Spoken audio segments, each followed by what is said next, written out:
The World Cup is the most watched sporting event in the world, with 32 teams battling it out for the most coveted prize in football. For the first time in history, an African nation will host the tournament this year. Seen as controversial by some, and by others as an example of soccer's ability to be progressive and inspiring. How will England fare? Which teams are the front-runners, and who are the rank outsiders? To discuss the beautiful game, I'm joined by Stephen Merchant, award-winning writer and graduate of the University of Warwick. Hello. And Karl Pilkington, a man with a head like a fucking football. An orange one. All right. Oh, I haven't finished. Cut! All right.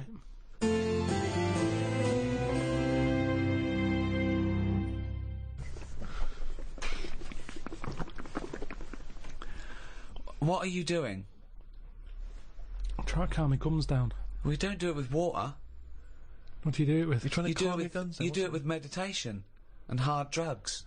What's the problem with your gums? When I'm stressed out, my teeth know. What? What do you mean? Say that again. When I'm sort of stressed out, my gums and my teeth know before I do. It's like a weakness. So what's up? You got a toothache then? I thought you went to the dentist. I did the other week. Well, what's wrong with your teeth then? It's just I don't because you're know. stressed. I don't know. Why I are don't you know. stressed? What have you got to be stressed about? I don't know. That's what's weird with stress, isn't it? No. Your body can be stressed without you realising. That's what No, you're kills people. stressed. No. You're stressed because you feel stressed, and then your body gets weak because you're. No, because I'm pretty good. I never feel stressed. That's part of my problem. It's not I a am problem. stressed, but I don't know about it. That's That why doesn't make any sense at all. it's number one killer. What do You never mean? get stressed. If you don't feel stressed, how are you stressed? But you must be stressed if your teeth Right. are telling It's you you're like stressed. saying I didn't feel I had a pain, but apparently I did. Listen, Go on. I was in Israel recently. I had a bag put over my head, chucked in the back of a van. Now the thing is, I kind of Right. thought, well, It this wasn't a isn't- blind date, by the way, and he wasn't being arrested or kidnapped. It was a training thing, wasn't it, for yes, kidnap but situations? I didn't know. What, you didn't know they were going to do it? Brilliant. No, they don't tell me anything, do they? That's good. So what happened then? So the thing is, that happened. I had a panic on a little bit. Afterwards, they took the bag off. I realised everything was all right. I was calm, but my body was shaking. And that's what That I'm saying doesn't to make you. any sense. My body, as far as my body was concerned, it had just been kidnapped. Right. But I knew I hadn't. Anyway, football. You know the bag they put over your head? Was it like a tennis racket cover? What shape was it? You sure they just didn't go and thought, oh, I thought I'd just bought the world's biggest orange? Come on, let's do this. Right. Soccer. Yeah. The World Cup We thought 2010. we'd jump on the bandwagon with every other fucker who's doing a World Cup podcast. Yep. Even though we've got nothing to say about it. Whoa! What? I got a few things. Yeah, but it's going to be so disappointing. We're going to get excited. We're going to sit down. In fact, if you're listening to this now, England are probably out of the fucking World Cup. I disagree with you. I'm right behind the lads. Yeah? Right, okay.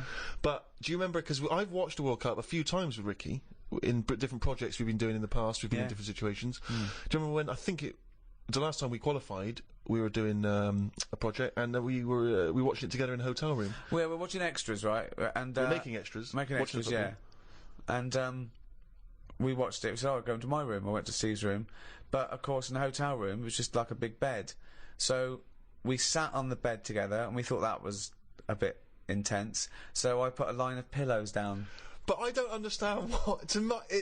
He was put a line of pillows between us. Now he knows I'm not going to jump on him. No, I know. He's not going to jump on me. No. But he's still terrified that some kind of paparazzi is going to sort of parascend down the building and peer in and take a photo of us. And that's before we've got time to explain that we're just watching the football. It's already printed going, well, this is clearly evidence of their game. There's no way that they could possibly be sat on a bed just as friends. No, but hold on though. Why were we naked? Why didn't we just pop some trousers on? But I seem to remember that you, even though it was my room, you forced me to sit in the chair. It was one of those really uncomfortable box chairs. I said it's weird. I can't get excited. We're having a beer, okay? So now we're drinking. Now we're drinking in bed. On the weren't bed. in No, bed. no. We had our clothes on. We're on the bed watching football. But I couldn't go, "Come on, England," with a little man sitting next to me in the bed. Not little man at all. No, big man. And so I just thought, let's pop the pillows down. That wasn't enough. I said, "Steve, I can't do this. I can't watch football with a man on a bed." I said, "So go in the chair, and he sat. So I sat in this chair, which is, if you're a man of my size, those tiny little crappy hotel box chairs are no good. It's 90 bloody minutes plus the interview. It was my room. I was furious. I felt like I was like an old rich man just waiting to die, and my little manservant used to come and sit and watch football with me Exactly, in the last days of my days. time. I'm in bed going, oh, it's gone again. He goes, all right, I'm up later. Look, Rooney's taking a penalty. No, it's gone. It's all out. I go, oh dear. So, yeah, let me clean it up. We can put this on pause. It's Sky Plus. Let's open a window. Yeah. But the thing is that the most often I think football fans are very homoerotic. They're hugging each other, jumping on each other, swapping shirts and stuff. So there's nothing wrong with it being intimate watching a football game. Yeah, but I don't think gay people do that. Gay people don't run around hugging each other and swapping shirts, do they? They get stuck in. Carl, would you sit on a bed, right, with Stephen in a hotel room, right, watching football? Okay, you're pouring each other wine and beer and shouting.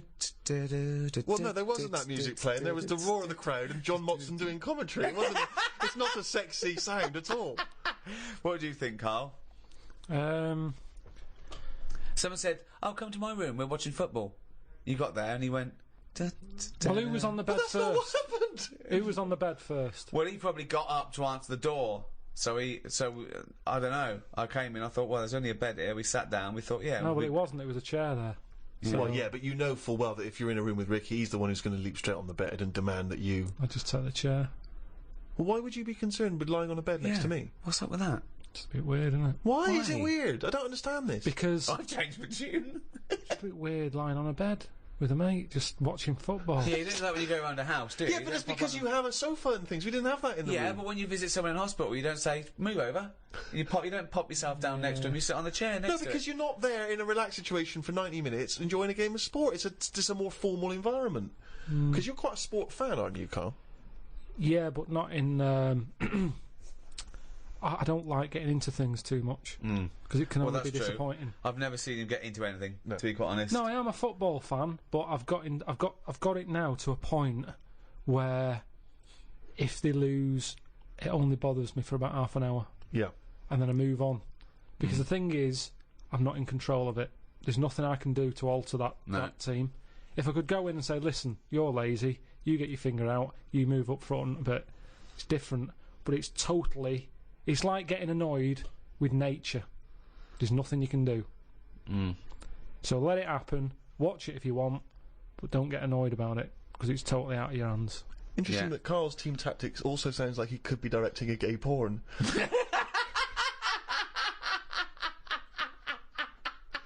You get your finger out, you get up front.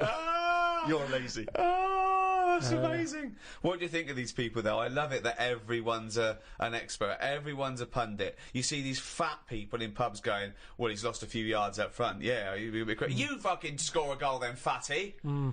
Wearing a football top. Yeah. I hate that. Exactly, yeah. They shouldn't make them for them. Shouldn't make them in that size. It should be one size only. If you're fit enough to play football, you can wear one. If you're a fatty, you're not. It looks ridiculous anyway. But what's that? That's what he was talking about. So you were a big fat slob with his belly out in an England shirt going, I could score from there. Go on then, let's have a go. Hey, listen, calm down. Don't be slagging off the fans, because that's what it's all about. Football's all about the supporters, isn't it? You know, let's not forget these people paid millions to entertain us. If we want to drink till we're fat and eat pork pies and then put on an England shirt, we'll do it. But That is what's the it all British way. about? That is the English way. That is what we won a war for. What difference does it make if we win or lose? That's what I always look at, the end result. How can you say you like football and then give us that argument? The only reason to watch football is the excitement of the challenge. Yeah, it's entertainment. No, It is and a entertainment. bit of skill. It's nice to see a bit of skill. And But that was clever. only because it's entertaining. Yeah. But what I'm saying is, enjoy the game for what it is, and then forget about it. If Fat Bob in the pub,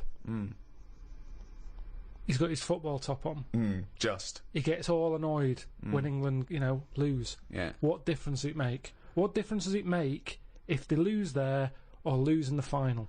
Well, What's the point? Well, I'll tell you what difference it makes. I knew a Fat Bob, okay? That wasn't his name, but I'm changing the name to protect the innocent. And him. And he's not innocent, right? Was it Fat Dave? It was a big fat bloke, right? And he worked on one of the crews that used to bring in equipment where I used to work at the Students' Union, okay?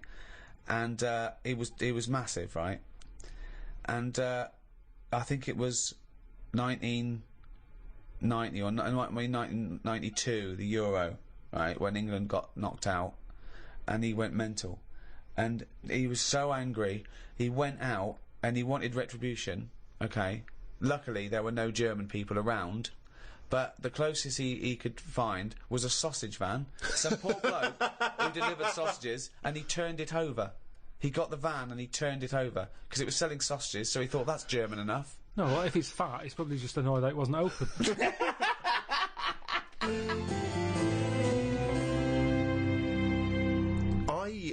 Very excited because Peter Crouch is in the tournament. Now, Peter Crouch... You identify with him, don't you? I love Crouchy. He's exactly the same height as me, 6'7". He's sort of lanky and awkward looking. Right, but brilliant. I mean, still a very... let's not forget that he is playing in the national squad. Yeah. He is a striker. He's got an excellent track record of scoring for England. Admittedly, maybe not in the super top important games, but nevertheless... Tremendous. He's like your role model. He's like your pin-up. He's a role model. He wrote an autobiography, which I was going to call my autobiography, Tall Stories. Crouchy got there first, but good luck to him. I give it to him. Yeah. I'm happy for him to do that. I once got someone who came up to me in a club once and said, "Are you Peter Crouch?" I said, "Yeah." I thought, she thinks I'm Crouchy. What's the problem? Let's see how far we can get with this before the truth will out. But I was disappointed. I didn't know you wore glasses. No, exactly. I'm sort of off duty. You know what I mean? Yeah. I don't wear them on the field. But do you think he'd have had a different career if he'd have worn glasses from the age of 5, like you? This is one of the reasons I've not been a great footballer. Have you ever seen me doing any form of athletics or sport? No. Because I like to think I look quite elegant. I feel like I'm actually in control of it. But when I look back, if someone's videoed it, I look like one of those giant costumes in It's a Knockout. You know, where the arms are flapping and they just fall over. No real expression on their head. Yeah. But one of the things I was disappointed at, I was looking at, because obviously around this time of the year there's lots of advertising because of the footballers are all getting endorsements. And I was looking to see what each one are doing. And Wayne Rooney, he's got endorsement deals with Nike, with Nokia, Coca-Cola. Lampard, Pepsi and Adidas. Peter Crouch, you know what he's advertising? Go on. Pringles. It's not the coolest one, is it? Pringles. I mean, even the name Pringles. Really? I know. It's sort of like an insult, isn't it? It is. Who's that Pringle? Is that... hold on. Is that Crouchy? No, it's Steve Merchant. I mean, I love Pringles. Yeah. And I'm pleased to see Crouchy's associated, but I was disappointed. Don't bother mentioning Pringles thinking you'll get some free Pringles, because he went on about Munches, and then we got another fucking sniff. Well, true. What do you think of that, Carl? But are you a fan of Crouchy? You must be, They're all much of a muchness. Honestly, that's nonsense. I didn't want to come in here and start talking about football. I'll watch it. What do you mean you didn't want to come in here and say, what a thing to say? What? Imagine Gary Lineker going, hello, welcome to BBC, I didn't want to be here today, talk about football, fed up, I've got better things to do. No, but it's something you talk about. I mean, it's ridiculous coming in here talking about it before we've even kicked a ball. Who knows what's going to happen? If there's one thing that's good about it, it's that, innit? Not knowing. Well, that's what I don't understand. I don't understand all this punditry, why we have a 3-hour build-up, then they talk about it half-time, then they talk about it for half hour afterwards. I mean, for me, it's like, it's kick-off, who won? They did, 3-1. All right, cheers, let's get on with work. But also, we like the whinging after. We are, this country loves a moan. They love it. Yeah. I love it. Love a good moan. I don't know how we'd be if we won. We'd go, all right, what would we talk about? Yeah. See, back in 1966, people weren't as miserable. No. Okay, hang on, I'd like to hear this theory extrapolated. Well, they weren't, were they? People were, the war had happened, like, not that long ago. Right. People getting on with it, 66, everyone's smart, you dressed up if you went out, they weren't on as much money. The footballers. It was just a game of football. Whereas now, it's like all this build-up going on. Just get on with it. I'm sick of it. Honestly, I'm sick and tired of hearing about it. I'm with you. I do think it's ridiculous that there's a match and the programme before, it's like 2 hours before it and then an hour afterwards. Well, that's just a shameless attempt to keep people... I mean, let's be honest, you and I have been guilty of being involved with that, haven't we? We've done various little skits and sketches in the past. But that's fun. I mean, we do that for us, not for them. Yeah. I don't care whether people like it or not. I did it because it was fun. I dressed up you and a dwarf. The day doesn't get better than that. Well, I was in a pub watching that year, and I'd forgotten that we'd done that, or at least that it was going to be shown that day. So I'm in this pub, it's crammed, obviously, and that comes on, the telly's on the big screen, and suddenly that's that sketch, right? A couple of things annoy me. One, No one was paying attention. I was furious. I was thinking, there's a couple of good-looking birds here. Look, at least I'm on the fucking telly. Oh, look at the telly. Me in the sketch with Ricky Gervais and Warwick Davis and Dwarf. Out and playing Crunchy. No one, not paying attention. The few that were, not amused at all. Could not get... My mother, of course, remember, famously said, that's the funniest thing you've ever done. Which we knocked off in about 20 minutes. No one in the pub seemed interested. And then a few people, like, looked round, looked at me, looked at the screen, sort of shrugged, carried on going. Nothing. But also, kind of, it is embarrassing, that situation. I was on a flight, internal flight in America, and you know, on the internal flights, you don't get individual screens. They give you individual players, but there's also screens all down the aisle for people. Right, where Ghost Town was on. Ooh. Looked over, someone watching the extras, and I had to make sure that at no point did I glance up at the screen. Like he's watching himself, and make sure I flicked over whenever it came up The Office or Extras. Yeah, if I'm on the tube and I'm flipping through the paper, sometimes there'll be an interview with you that I'm not aware is going to be in the paper, and I have to flip on by because I don't want a bloke on the tube going, reading about your mate, are you? Yeah, I don't get enough of him, do you? Need to be reading, you know what I mean? I know. Carl, have you been recognised? Do you ever get recognised much? Yeah, now and again, but I haven't done anything of any worth ever. It's almost like recognising a neighbour or something, because they sort of go, it's him, and then the other one might go, what's he do? Go, I don't know. It's not like I've done something of any worth yet. Yeah. None of us have done anything of any worth. It's all relative to the entertainment industry. You know, whatever you think of The Office, you know, I'm very proud of it, but I haven't secured a bunker in enemy territory. I haven't given a kidney away. Do you know what I mean? It's all relative. It's just, did you entertain anyone?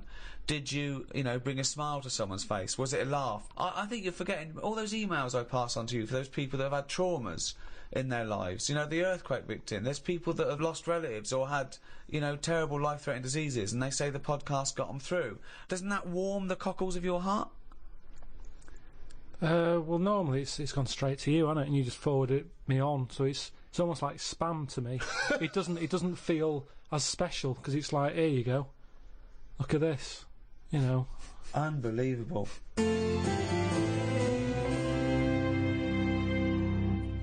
I've got the new iPad. I've had it for a few months actually. It got sent to me by the inventor. That's who you're dealing with there, Steve. Bloody hell. You've got it, aren't you? Still getting free shit. My favourite app on this is that you just type in what you want it to say and it says it. Karl has got a head like a fucking orange. The cunt. That's good, that. It's almost certainly what it was designed for. I haven't seen that on the advert. Karl has got a head like a fucking orange. The cunt. That's great. She sounds like a Radio 4 news announcer. So what is that for? For doing that? Karl has got a head like a fucking orange. Right. The cunt. Yeah. Did I mention his round head? Good. Right then, so I think I first became really excited by the World Cup that famous year when Maradona did the handball. Do you remember, what was that, 1986? 86. Yeah. Oh, that was so exciting. Because obviously he'd been so brilliant in that tournament. And then he did cheat, as we all know. Yeah. What do you make of that? Do you remember that moment, Carl? Well, that was very formative for me. I know what I made of it. The cunt. I don't know. Isn't cheating part of all games now? Hang on, here we go. hold This is on. controversial. Well, There's a lot of young people who look up to Karl as a role model. Yeah. Yeah, but it's the world we live in now, isn't it? It's get what you can, how you can. But what's your feeling? Are you the sort of person... I mean, have you ever cheated in a game? Are you that sort of person? I just think my dad does it a lot. What, in board games and that? Yeah, just cards, you know, Monopoly. How does he cheat at Monopoly? Just nicks a lot of the money. Oh, just straightforward nicks the money. I hadn't thought of that. I love that. But how do you not notice him doing it? He Because doesn't I'm understand. busy looking at, you know, what properties I've invested in and stuff. And the money's just there, isn't it? See, I don't see the point of cheating. No, I at don't. I Monopoly. say that to him. I say, you're kidding yourself. You're kidding yourself. But to him, he's broke the system, hasn't he? He's got round the rules. What do you mean I can only have that much? Who says I can? Bosh. Get some more money. Buy some more hotels. And in a way, that's life, innit? All people with loads of money now, you kind of go, have they made that honestly? Right. you know, I pass big houses in London and I think gangsters, gotta be gangsters to have a house like that. Yeah. There's no way a normal job, someone who's... Because I know, I'm trying to make money, and I know how hard it is to make money. Because the more money you make, the more hands are out there taking little bits. So how the hell has this man bought this house? It's got to be a crook. So do you yourself cheat? Would you consider yourself a cheater? Are you honourable? In games? Well, just generally, do you cheat on anything? No, do you know what? The other week, I'd had a cup of tea and some fish and chips at this pub, and they only took for one.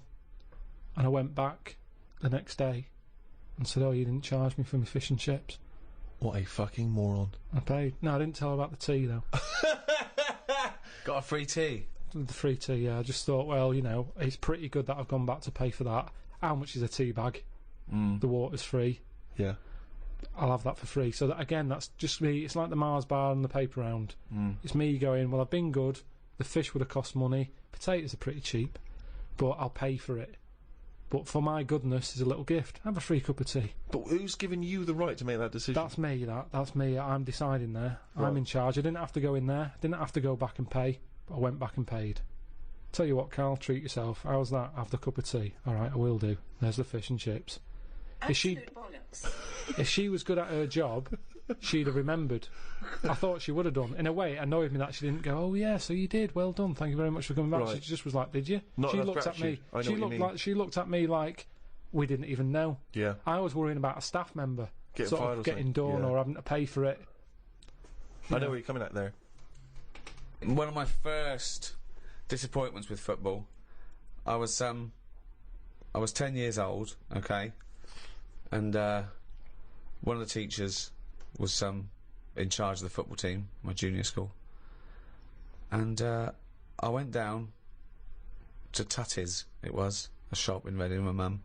So it's white socks, black shorts, white shirt. Knocked on his door. I said, "I've got my kit. You went with the trials yesterday. You've missed it." That was it for a year, right? Next year, when the trials, got the trials, okay? He was going, "Everyone, I want to give it 100%, right? Really try hard, really try hard." He's watching people play, right?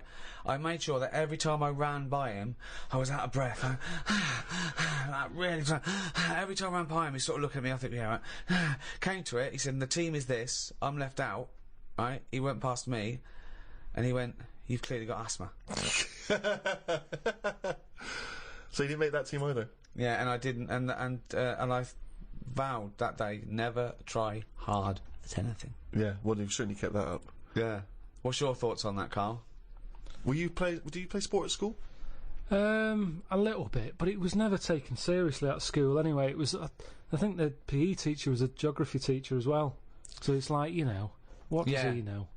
It was all that. Basically, he put some tracksuit pants on that were always too tight for him. Could see everything. What were you looking at? Because you couldn't help it.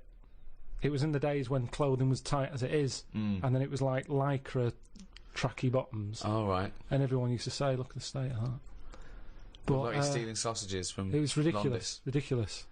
So he didn't know what he was doing anyway. If anything, it was dangerous because he didn't know what was the capability of a 10-year-old kid's body. Right. He put you through loads of stuff. Right. He didn't like me anyway because I wasn't that good. If you're not that good, teachers don't like you. I thought you'd be pretty good. I wasn't interested. That's the thing. I did relay and I got done for swearing. Got whacked on the arse with a baton. Hold on, why were you swearing in relay? When did that come into it? When did you need to swear in relay? You're running round. How did they know Because you the were lads swearing? wouldn't slow down, so I couldn't pass it on. So I sort of said, "Fucking slow down," and he heard me, and then went mental at me. But yeah, so it was never. I mean, Darren Campbell, the athlete, I've told you, I don't know that I was involved in his training. No, didn't know about this. Yeah, Darren Campbell, I think he won a gold medal. Didn't he used to push you around in a bath or something? Oh, it's not last of the summer wine. It was in my go-kart. Right. And it was a motorised go-kart, and you had to like pick it up at the back, run with it at speed, and then drop the wheels down, and the engine kicked in. But hold on though, that means you always needed two people to get you going on a go-kart. No, one. He did it. Well, where were you? Sat in it. Well, then you did need two then to get it going. What are you on about? I was sat in it. Yeah. He picks it up, runs with it, Yeah. drops it down, wheels start, engine starts, off I go. But what would you have done without him? Well, I couldn't have done it. So you do need 2 people then for this motor Well, race one to go. person. I'm sat in it. Yeah, but counting you, it's 2 people needed. Yeah. Fuck me. Jesus But what's so bad about that? Well, how can you have a play with yourself then? And you go, can't. Sorry, this was part of his official Olympic training. No, but I just feel like that was part of his early training, Right. which is the important bit in any, job or. We should explain. People don't know. He was the bloke who used to push the bobsleigh in the Winter Olympics, wasn't he, for the England team? No, he was a runner. Well, how is that part of his training then? Pushing a fucking go-kart? What was he doing? Because it's running. But he's running about a yard. No, sometimes more than that. Quite a lot. And it's just, God, what do you want? It's Darren Campbell pushing me go-kart. Yeah, but you seem to be taking half the credit for his gold medal. All you've done is sat on your arse, you lazy twat. I just kind of think he was at the age where it's important. He could have made a decision not to go into it at that point, and I think he was never keen to get in the go-kart. Yeah. He was always keen to push it, and I used to let him. Now, if I said, no, I don't want you pushing me go-kart, who knows? I'm just saying I was there at the start. Doing nothing. Providing nothing. Sitting on your arse. Sitting around. Letting someone else all right, do it. what athletes have you helped? Well, I didn't know this was let's do a podcast about athletes we've helped. You've not helped him, Carl. I'd have come prepared. I bet if he ever did a book, an autobiography, he'd go, the early years, Darren Campbell. Now, I want to know if he has done an autobiography, because we're going to be looking this up. I remember the training I'm making a note of that In for all the next weather. time we do anything. round at Pilkington's, Darren Campbell. pushing a go-kart. Pushing... Bold... You weren't bald then, were you? No, Had didn't lovely have- little hair of a no. Chinaman. didn't Orangey have very good hair. twat. In... Crap... Cheap... Wasn't. Go-kart... 120 quid it was. You know how many paper rounds that is? What I like when you're watching football on the television is if it goes to a close-up of a footballer, it's just kick the ball out, missed the goal, it's gone for a free kick or whatever. If you stay on any footballer for more than 10 seconds, they will either swear or gob. Yeah. Yeah. I mean, that's a fact. Oh, yeah. I've never needed to gob that much. I don't care how knackered I am, I'm never gobbing like that. It's weird though. The other week, I just sat in the garden, slavering, just to see if it would ever run out. And it's amazing. I don't know where it all comes from. What is the That's strangest... extraordinary. That's amazing. Just to see if it would run So out. now he's got to the point in his life where, as a hobby or a pastime, or just to count down the minutes before he dies, Yeah. he's sat in the garden Creating sputum. slavering to see if he'd ever run out. I mean, that's amazing, Where's it all Carl. come from? Well, you create it, don't you? But from what? I'm always getting done for not drinking enough water. Salivary glands. But it's amazing. Honestly, I just sat like that with my head forward and just let it drip. Wow. me! So Suzanne That comes is into the garden like and all an she sees is lobotomy her patient. boyfriend sat like something from One Flew Over the Cuckoo's Nest. Yeah, like someone who'd been dribbling. battered around the head with a cricket bat. No, she was reading something. Did you She answer was back sat to a there. dictator? Yeah. What did he do? Battered me. But You I- got a trench up your arse as well. Yeah, that makes me slather. No, just sat there. What a fucking That's mom. extraordinary. What a div you are. And I just had my head there and it continuously... I think I got bored of it before it stopped. Oh God! I have never heard anything like this. Oh God! I need a second opinion. Wanker. It's unbelievable. He just sat there with his head down, slavering, letting it just. That's You extraordinary. weren't even sort of like gobbing. You were just No, just letting it sort of drop. So You've got nothing else going on in your life that you've got time to do this. So your brain wasn't even engaged. How long were you there for? I tell you what, no joking, probably a good 15 minutes. 15 minutes of sitting with his head forward, Amazing. letting him salivate onto the grass. But do you reckon you could do that amount? I would Well, never we do never it. try. Never We'd do never it. try. I'd know. never have that amount of time. I tell you now, you will never see either of us sat there for no reason in the garden with our head forward and our mouth open, seeing how long we can create saliva. Unless I've just come out of a coma. Yeah, or a gas attack. Yeah. No, I have a lot of. I'm sort of Goz Unlimited. That's a great new dance duo. And please welcome to the stage. It's Goz Unlimited. Amazing. Didn't you have a little bit of problem in China with them all gozzing? Goz Unlimited. Oh God, I tell you, they're just spitting all the time over there. I don't know what it's all about. All the time, that noise of that continuously.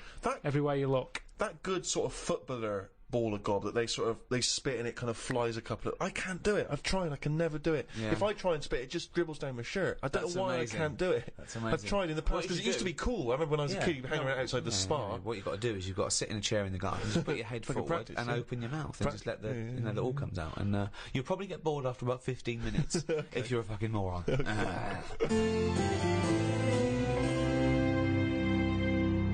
I like when you're watching the football on TV and it just goes quiet for a moment. There's like a lull in the action, and you just hear that sort of plaintive horn. Yeah. Come on, England. Come on, England. I just find it's so kind of mournful. It's sort of, and it's just the fact that someone's taken the effort to take it. I don't know what instrument that is. Is it a trumpet or is it just? It never sounds as elegant as a trumpet. I don't know. Maybe Just some it's- kind of horn. It's sort of it's reminiscent of like battle though, isn't it? Yeah. Like there was you had all the cannons and everyone. Then there was one bloke that just had to walk. One bloke that carried the flag. But it's never triumphant. It's sort of, you imagine you would have it at the funeral of a great footballer. Yeah. Echoing around the stadium. It's just, it always makes me slightly depressed. Although it is safer to be him in a football match than when you're walking into battle. Because if you're the fellow with the flag, you're a walking target. Yeah. Everyone can see that. Target practice, And yeah. then they go, and even if it's dark, they go, I can't hear it, but I'll just shoot at the sound of that trumpet. Yeah. And no one likes the fucking trumpet. No one wants to hear the Hang trumpet on, with what's every the trumpet? What? What do you mean a trumpet into war? Well, there used to be people that would, carry an instrument that would dun, dun, dun, dun, dun, dun, dun, or What, in a battle? yeah, keep them marching up, keep the morale of the soldiers. Bloke with the flag, bloke with the drum, bloke with the trumpet. I mean, think of this. Ventriloquist? The Scots Guard, yeah. Diversity. They'd be, Yeah. they'd be Doing Subo at the backflips. back. Yeah. Subo at the back. I'll Just put keep. her out the front. I'm not having this. I don't believe that is. Of course they did. Back in the day. Are you sure that happened? What about the bagpipes? What about them?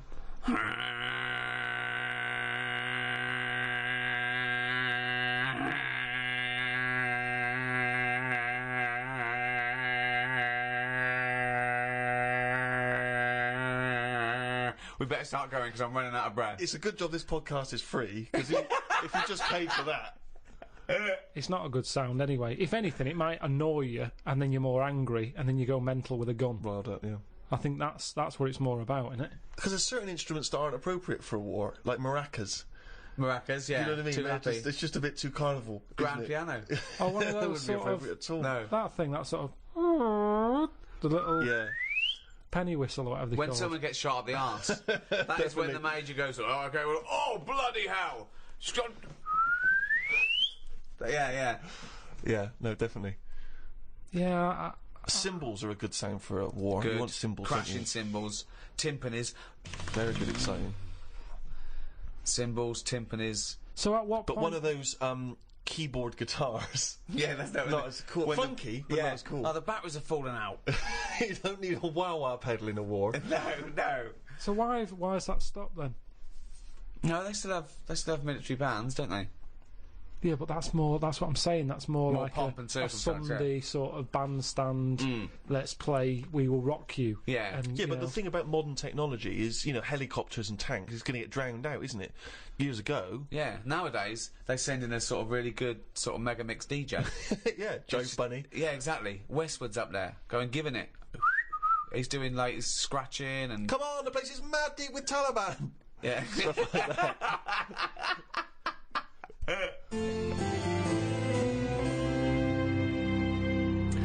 about George Best using up his liver, then getting another one and getting pissed again? Clever. Well, that's always going to encourage it, isn't it? I've always said that. What? The moment we can replace stuff, people just go, "Oh, sod it." Like What would smokers. you do if you gave someone a kidney And mess with it. and they started You just saw them down the pub again. doing drugs and shit and... Well, I wouldn't hand it out to someone just like that, would I? I think you should be allowed to say, right, who's it for? Can I meet them? Right. And then have a chat with them, Right. saying, have you learnt your lesson? Well, I'm going to do it. Okay. I'm a little kid who wants a kidney. Okay. And you come to me. I'm at the top of the list. Hello. Hello, Hello. how you doing? Good.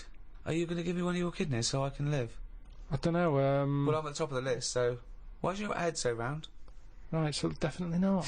Why? Definitely Little not. kid, look He's at a him, little kid. pale. No, I need a He's kidney. cheeky though, isn't he? No, Cheeky. please, Lovely little please, kid, roundhead. mop of Can I have your kidney? No, you can't. Oh, have it. come on, Right, you've got let's see two. another kid. Let's see another kid. No, Lesson I'm at the top. learned, I'm lesson top of learned. the fucking list. Give me one of your kidneys, you round-headed twat. No, and I wouldn't on. feel bad about not giving it you. Well, hold on though. Can we have a second opinion from the nurse? Wanker. Thank you, nurse. I would not feel bad about walking away from that kid and saying you cannot have a kidney. So you're gonna. Do you know what? I'm going to take this kidney out and bin it. Hey, wait. Do you know who that kid went on to become? Go on. Winston Churchill. Right, well maybe I helped. It's like Darren Campbell all over again. I made him stronger. I was tough with him. He saw how tough the world is. No, but he didn't. This is an alternative universe where he died because you never gave him that kidney. Yeah. Well, you can't worry about that then, can you? If you're going to start going that far back and forward and stuff. But I think I don't know what I'd expect someone to be like. Just want them to go, what do you eat? I'd say write down your diet. Oh yeah. I'm gonna treasure this kidney. I'm gonna treasure it. Yeah. Yeah. I'm gonna really work hard, and I'm gonna make something of my life more than you did.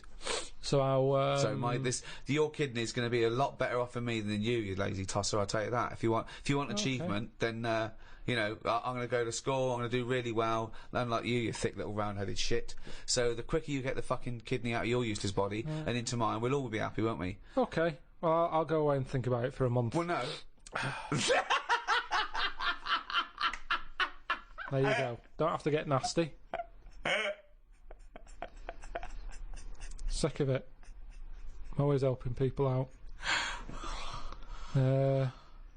That's a big ask, isn't it? If I came to you, Rick, in all seriousness, Yeah.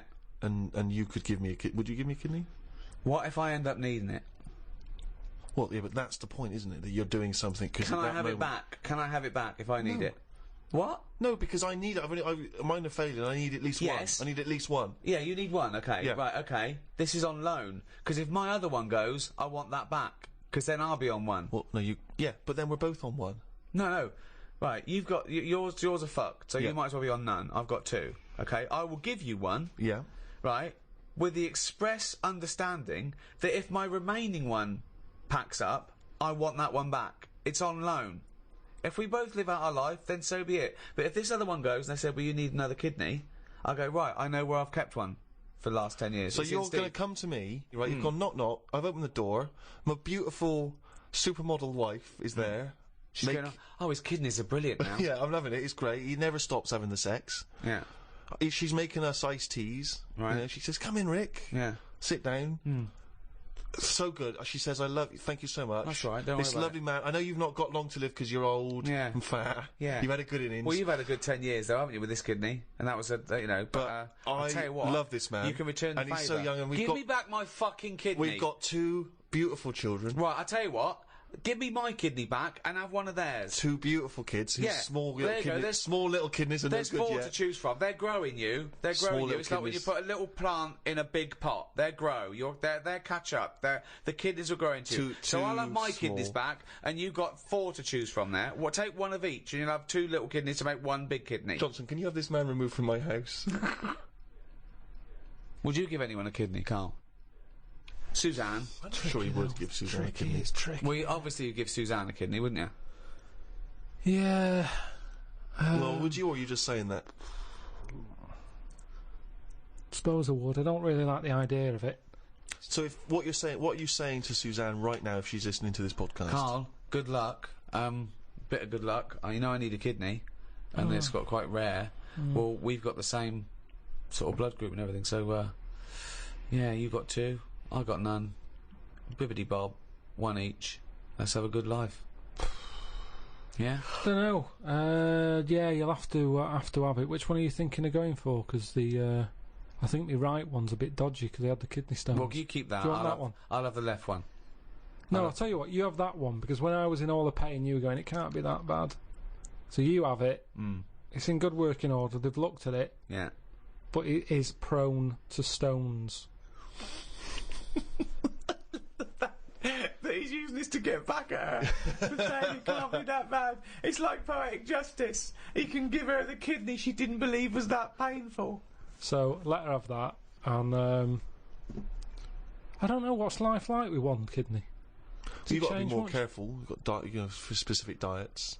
Yeah, It is more dangerous. There's more of a strain on it, but, you know. Don't like talking about it. It's all it freaks me out. Freaks me out. It's all doing stuff now. The kidney's doing stuff. Yeah. My teeth are hurting still. Still got a little bit of toothache going on there. I've got a sweat on. All stuff's going on without me knowing. Germs whizzing round. I've had jabs for rabies. I've had hepatitis A and B. I don't even know what that does. I've had A and I've had B. That's whizzing round my body. Body's in shock, innit, at the moment. It doesn't know what's going on. I've had... How is it notifying you of the shock? Well, I think, like I say, I keep getting this sweat. And, what else have I had? Typhoid. Doesn't that... all this stuff shouldn't be in my body, should it? And we don't really know, do we? They're saying, yeah, have this, have that, shove it in your arm, it's alright. But we don't really know the long-term effect. I've got rabies in me. I never thought I'd have to have that. Tetanus. I've had. TB. Well, enjoy the World Cup, everyone. Come on, England. Come on, boys. Rouge.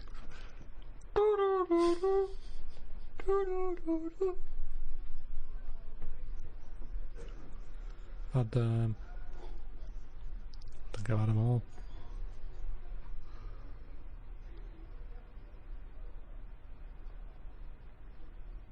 One for if I get bit by a dirty monkey.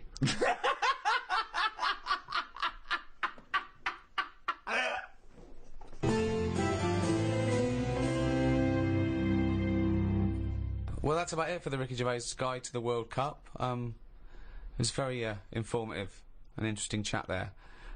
If you've enjoyed this one, you can get the entire back catalogue, all the guides. There's 10 guides on iTunes. It's under... what is it under now? They keep moving it around. They didn't like us clogging up the chart in the audiobooks. We were basically taking up the whole charts. They made a new section, which is... isn't it like programmes and periodicals or something? Something like that. And now we're the top 18 in that. So, yeah. Also, of course, Rick, if people like Karl's ramblings, they can see him and us in animated form. The Ricky Gervais Show coming soon on DVD. Just go to amazon.co.uk or amazon.com or play. Oh, just get off your arse and go to a shop.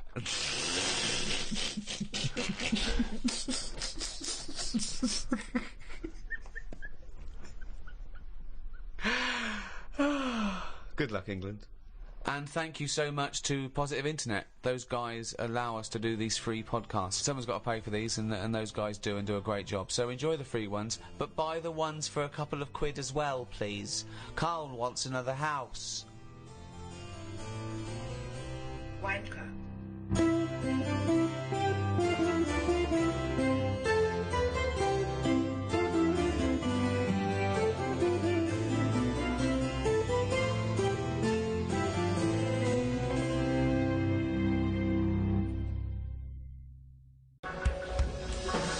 The Ricky Gervais Show on Guardian Unlimited.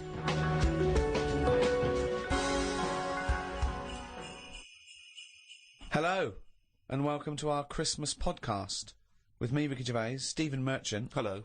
And Karl Pilkington. All right. Merry Christmas, everyone. Merry Christmas. Yeah. A lot of people are wondering, Rick, if having done so many podcasts this year, because we very much started the whole podcast revolution ourselves single-handedly roughly this time last year. Yeah, that's right. Have we perhaps exhausted the podcast phenomenon? Is it time to pack up the equipment and move on to something new? Well, this will be the last one for a little while, I think. I think, we did, I think 24 and then these specials this year. I think we started it about this time last year. Well, I don't know about you, Rick, but I'm bored of the whole podcasting thing, and I know that you probably feel the same way. Well, let's stop for a while. We might get back together again, but it won't be for a while. It's we had a year. It was the year of the podcast. Been a weird year, hasn't it? Go on. No, I'm just saying, when you look at it like that, when you think about all the podcasts that we've done over the year, just a lot of stuff has gone on. Looking back at the year, a year in which we've seen, increasing violence in Iraq. We've seen the advent of more fears over global warming. We've seen George W. Bush take a massive battering in the midterm elections. We've seen many major world events this year. Karl, what's stuck out for you? What event if you think, oh my God, if you were doing your own review of the year, what would you put on the front cover? The grub that was eating biscuits on the windowsill. Right, that's just a little bit more up there for you than the capturing of Saddam Hussein and his sentencing to death. Just because it's I never thought I'd see that this year. So what exactly? What, the capture of Saddam or the grub? No, the grub. The grub. It was just I was there on the computer. I was having a cup of tea and a biscuit. Put the biscuit on the windowsill.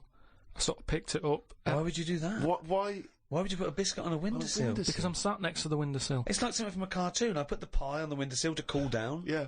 No, And some ruffian stole it. Yeah. So I was eating that and I was enjoying it. Put the rest of it back down for like the next half of the cup of tea. And I saw... Planned out. This is, I bet, well, we read about this later in the diary. So, and then I saw just like a little crumb moving. I was like, what's going on there? Yeah. So I looked down closer and there's an insect that is see-through, but with legs. And just sort of running off with a crumb into like a little hole. And then when I looked, I noticed there was loads of these little see-through things. And they were obviously all like, oh, I got biscuit. And that's exactly what they were saying. We've got biscuits over here. But what was it, like I say, it was amazing because they're miles away from what I'm about, and yet not that far.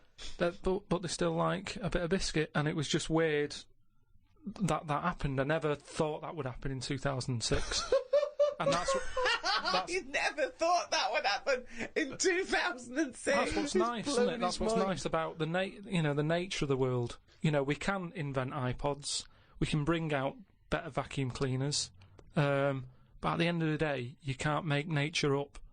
And to see this see-through thing eating a biscuit, that's where I've sort of gone this year. I'd say out of anything, I've sort of gone out of my way to learn more stuff about weird stuff that's happening. But I don't know what you've learned. You've learned that a creature which you can't even identify or name. You don't know, right? You don't know what it is, right? Looked like it nicked a bit of crumb. I don't know what knowledge is that. What is that? How is that useful? Just because everything is changing. But it's not useful. It's not useful to you, and it's not useful to anyone. You can't pass on that as knowledge because you don't know what it was, but Karl or where thinks, it happened, or why it happened. But Rick, Karl thinks that the grub has an inkling, has a taste for McVitie's in the same way that Karl's does. That's why he's from Meg's. He's thinking, I can't believe it. We both love hobnobs. No, as opposed to just being taking the starch from the flour. Yeah. Exactly. Yeah. But what I'm saying is that these things have been around for years. Yes. Maybe longer than us. Yes. Right? Now, their life isn't changing in the way that ours have. They still live in a little crack in the wall. Yeah. But they're eating biscuit. And that was never meant to happen. So it's changing it. What I mean is you might start getting fat insects. That should never have happened. You don't normally see a fat beetle. You go, oh, look at that, that's a bit fat. Put a bit of weight on. And now that's going to happen because they're eating sugary stuff. The squirrels in the park, because people are feeding them Mars bars and everything, they're getting fatter, they're getting bigger, they're getting more violent. Now, over time, they're going to cause more trouble than they are now. What evidence have you got that they're getting more violent? Just because when I'm sat in the park and what have you, they really like cocky. They come up to you now and sort of jump up on the bench and sort of attack you for food. They're not happy with acorns now. They want a bit of croissant. And that's what I'm saying. They've changed. They're changing over time. Just like that grub having a biscuit. Everything's trying different food out. He'll want a gâteau soon. Well, in the same way that, you look at people around the world, how they're eating weirder stuff. They're running out of, ideas on how to cook food differently. And we're eating weird stuff. So our insects, everything's moving on. Everything's getting more intelligent. The goldfish memory's got better. Chickens are more intelligent than people thought they were, apparently. Everything's... Time makes you more intelligent. Well... No, they do. That's a fact, isn't it? If you're knocking around longer, then you're learning more, because more stuff's going on, and you soak it up. And that's what these insects are doing. They're all learning. You know what I mean? No. I saw a cockroach playing Pac-Man. It was on the internet, right, and somebody had linked up a cockroach to some... I can't even be bothered explaining it, but that's what I'm saying. Everything's moving on. Yeah, but Pac-Man's like such an old hat game, man. It's like from the 1980s. Yeah, that cockroach is so... Come on, oh, he's God. out of date. Get a life, man. Hello, PlayStation 3. Is he Hello. not rid of it? Hello. Yesterday's cockroach. Oh. Fucking hell. What was he listening to? MC Hammer? Christ almighty. Fucking hell, Pac-Man. Get a life. High five, mate.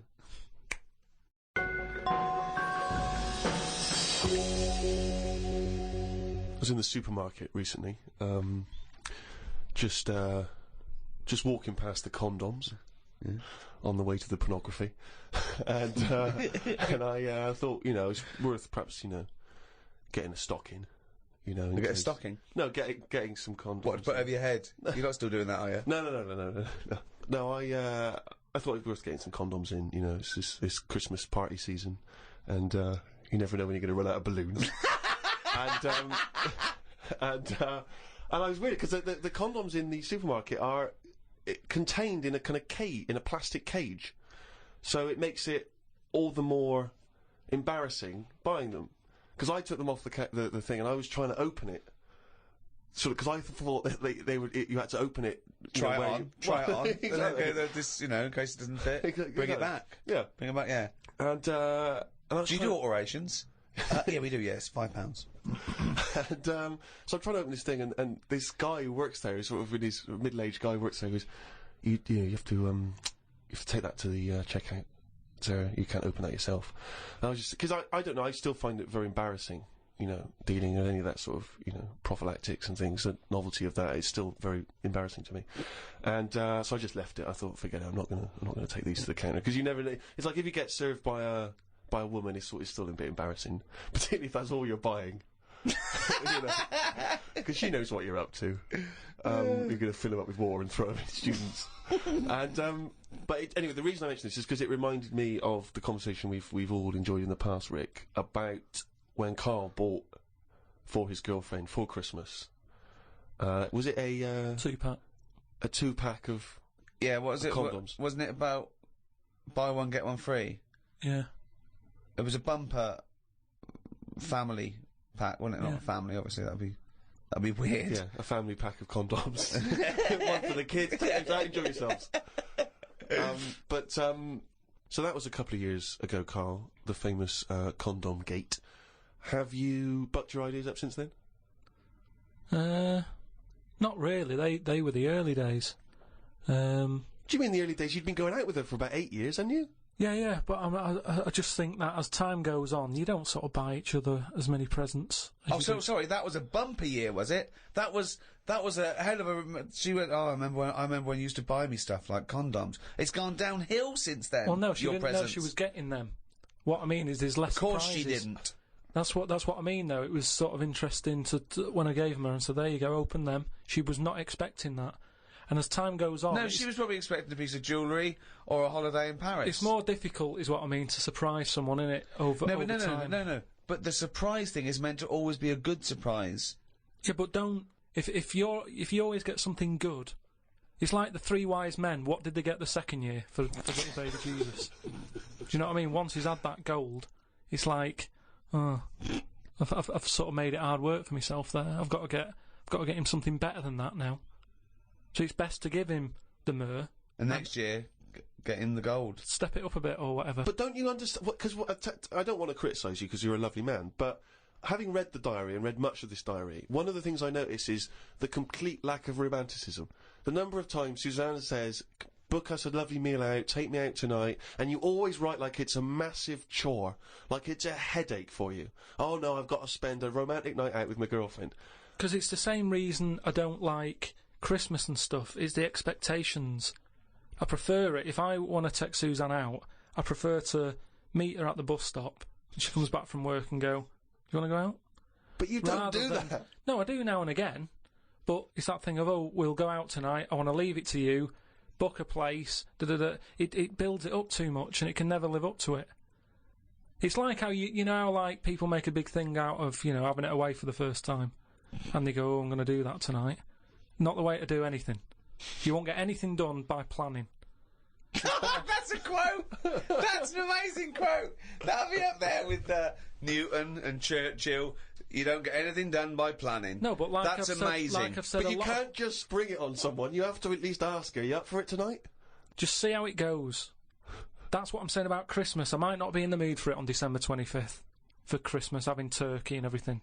That's what I mean about, you know, in the last podcast, stuff coming round every year. Don't plan it. If you fancy a Christmas, have it. If you don't, just carry on. It'd be nice to live in a world like that. They say, you know, it's a world of freedom or something. No, it isn't. No, I don't know what that means. No, I don't know who says you just that. make up things they say. They say, like, you know, today's world is a free world or something. Someone said something along them lines when it isn't. Everyone's still being told what to do, when to do it. Christmas is a big thing, isn't it, that we all have to go through, and it's stressful. It's You're not a happy such time. a miserable sod. You really No, are. but Christmas is it's a big upheaval. It is out of all of those special days that go on, Christmas is the one But that's... what are you doing with your time? It's the question we return to again and again. No, but We why- read it. why- You're visiting your parents. You're hiring a car. You're going Yeah. down the calf. It's Yeah. not like you're taking your work away. You're doing Yeah. some important neuroscience work, Yeah. and we've had to take you away from that for 3 days. Yeah. No, but what You're not doing anything of any value, Carl. But what I might want to do, but I can't because the shops are shut because they want to go off and celebrate Christmas. You know, it's an upheaval. Easter's all right. It comes and goes. Do you want an egg? Not really. Don't have one then. You're not forced an egg. You're not forced an egg. I like Easter, and everyone can afford an egg. There's no one being left out. Whereas Christmas, everyone goes back to the family and they have a big meal and all that. And there's a lot of poor people out there who can't do that. So it's more of a, if you're going to talk about religion and, you know, the religious sort of occasions, Easter's one that I'd keep. If you plan everything, you probably won't do it in the end. Whereas... Again, that as a soundbite is gobbledygook, isn't it? No, what I mean is, say like holidays, when you know they're coming, you never enjoy them as much as one when it's surprised on you. Who surprises someone with a holiday unless you win it on a game show? How can you go, bloody hell, I'm on holiday? Suzanne did it with me. She sorted it all out and booked me time off work without me knowing. That's a lovely romantic gift. Yeah, and I went along with it and we had a great little holiday. Yeah, so maybe you should do something like that. Fair. No, she wouldn't like it as much, and I won't pick the right place, and I know she won't like it. You are one of these people that washes up badly, so you'll never be asked again, aren't you? No, that's my job. That's the only job I do. Washing up. Well, it was a... But to be honest, that's doing me head in at the moment, because I've outgrown the sink. He talks about himself like a crab. Oh, God. Gotta get a new sink for Carl. Why? He's outgrown it. No, just He's 33 now and his knees are around his head. Oh, he can't bath in that anymore. No, just my back's been playing up a bit, and I think it's because of the height of the sink. But hold on, you haven't grown. I think I have. Well, A you little bit. haven't. No, you haven't grown at 33. Well, it's definitely something. It's just not very good. Subsidence? I don't know. I've just said to Suzanne, I said, this isn't as good as it used to be. It's not. This isn't as good as it used to be. This washing up. Oh. He says he's got nothing in the flat. That's why he has to do a shop every day, because he's got nothing in the flat. It's easier that way, isn't it? You don't know what you're going to want to eat. But that's why you get a... But you don't have a different meal every day of the year, do you? You rotate maybe a dozen meals, don't you? so you can get in enough ingredients that any time you go to the fridge and go, oh, am I going to have chicken? Oh, am I going to have fish today? Oh, maybe I'll have some pasta. I do that every day. But I always come down to one of half a dozen meals. You've got a freezer. We haven't got a freezer, have we? We've only got a little fridge. Oh, There's nothing wrong with nipping to the supermarket. There's nothing wrong with that. So you've got too much time on your hands, boy. You had one thing. You had to do one thing this year. Promote the book. Couldn't be bothered. Couldn't be bothered, mate. Could not be bothered. I haven't seen Karl an interview with him. I haven't seen him on the TV. Oh, he was on the TV a while back on the thing called The Culture Show, on BBC Two. And I tell you what, he was sat there, looked like a little frightened frog in a chair being interviewed. And I tell you what, I'm not being funny, but his head looked fucking round. Did it look fucking round? Yeah. Literally looked like a little fucking round-headed twat. Yeah, I'm not doing that. And that's my personal opinion. Yeah. Did you enjoy that interview? Not really. Why? Well, I met a guy, funny you should mention that, I met a guy when I was in France recently, and I met a guy, he wasn't a Frenchman, but he was over there, and he saw me, he was a bit drunk, and he came over and he went, Karl Pilkington's got a head like a fucking orange. and I high-fived him and we agreed. I thought, isn't that nice? You know, even when you're abroad, you can find someone who speaks sense. Yeah. They shaved your head more? No. It's just They sort of greased it up a bit just to get a bit more reflection off it. No, they put a lot of makeup on it. They said, do you want any makeup? And I said, not really. And that's when I was, like, at the back where they could have done it. And then I went and sat in the chair, and there's, like, a live audience there. And the woman goes, no, I best do some colouring in. And it was like... she gave you a book to colour in? People. No, she started colouring my head in. And she was, like had some brown powder. She's doing my head, doing the top of it and stuff. And I was going, isn't that enough now? And everyone's looking and sort of laughing to themselves that I'm having my head coloured in.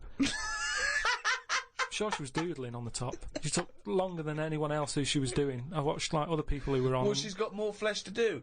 When you do usually powder someone, it stops at the forehead. You always have to go round to the fucking back. Yeah, but the camera wasn't at the back of my head.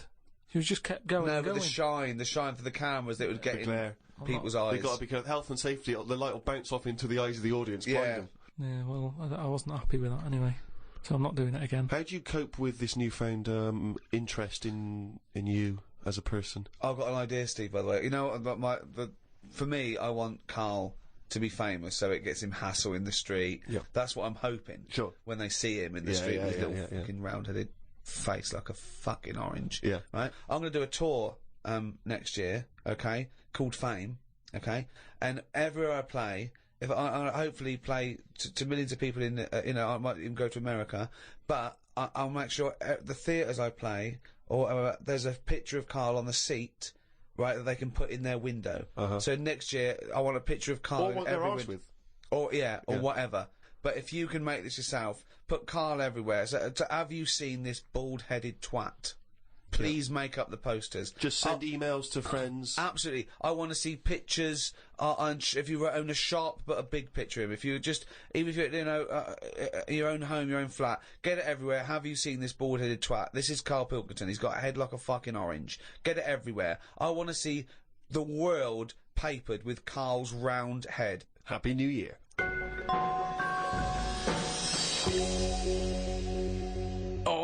He's only going to write it down for a whole fucking year. That, of course, signifies another reading from Karl's diary. This is the last one of both 2006 and on any podcast for a while. Let's make the most of it. Let's enjoy some of the wisdom. I also think it's the last time ever he will make an entry in this diary because you're not going to keep another one, are you? I don't know yet. I might just get a smaller one. But I found that since keeping a diary, I've gone out of my way to do more stuff.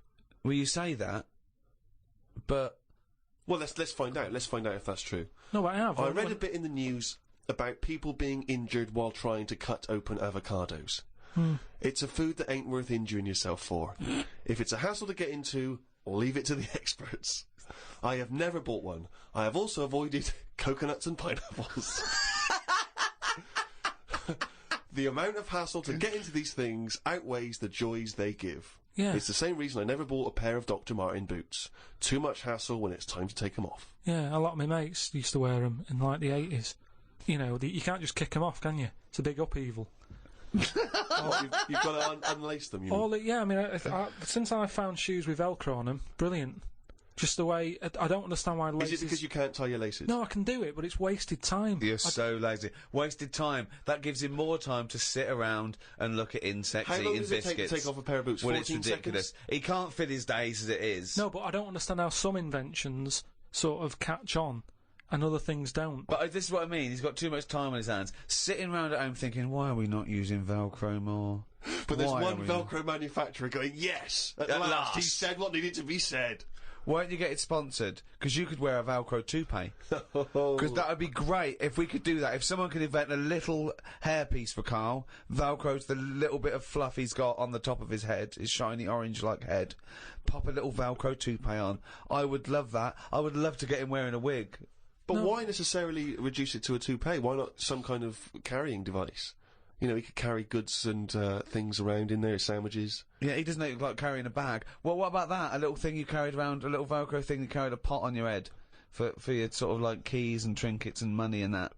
Well, no, I've told you about that idea that's out there, but hasn't caught on as well. The tie, Right. the tie with loads of pockets and stuff in it. Yeah, but you got to wear a tie.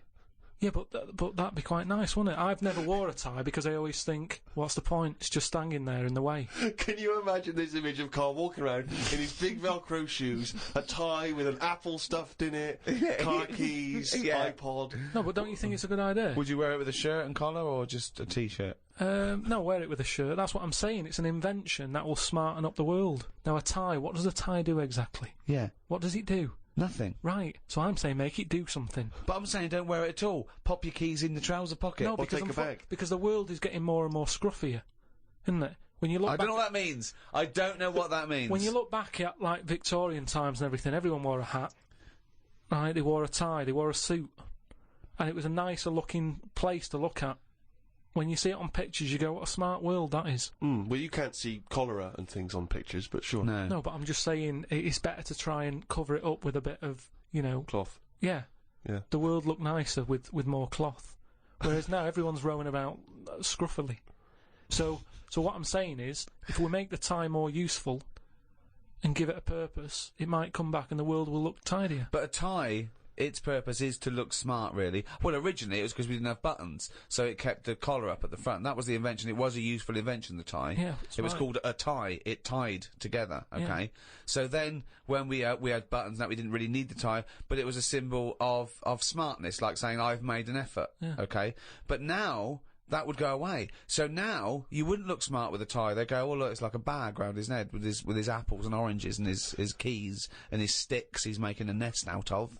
So it would be scruffy. It would make the tie scruffy, so it would defeat the object. So now when you're carrying stuff round, I mean, crawling on all fours because your shopping's so heavy round your neck, they'd go, look at that scruffy fucker on all fours. Oh look, but look at his lovely head of hair. It's Velcro. It's a hat. Yeah, well, that's the other problem, isn't it? I can't go back to a wig now. My theory about reading old news is right. It's less bad when you know it's old.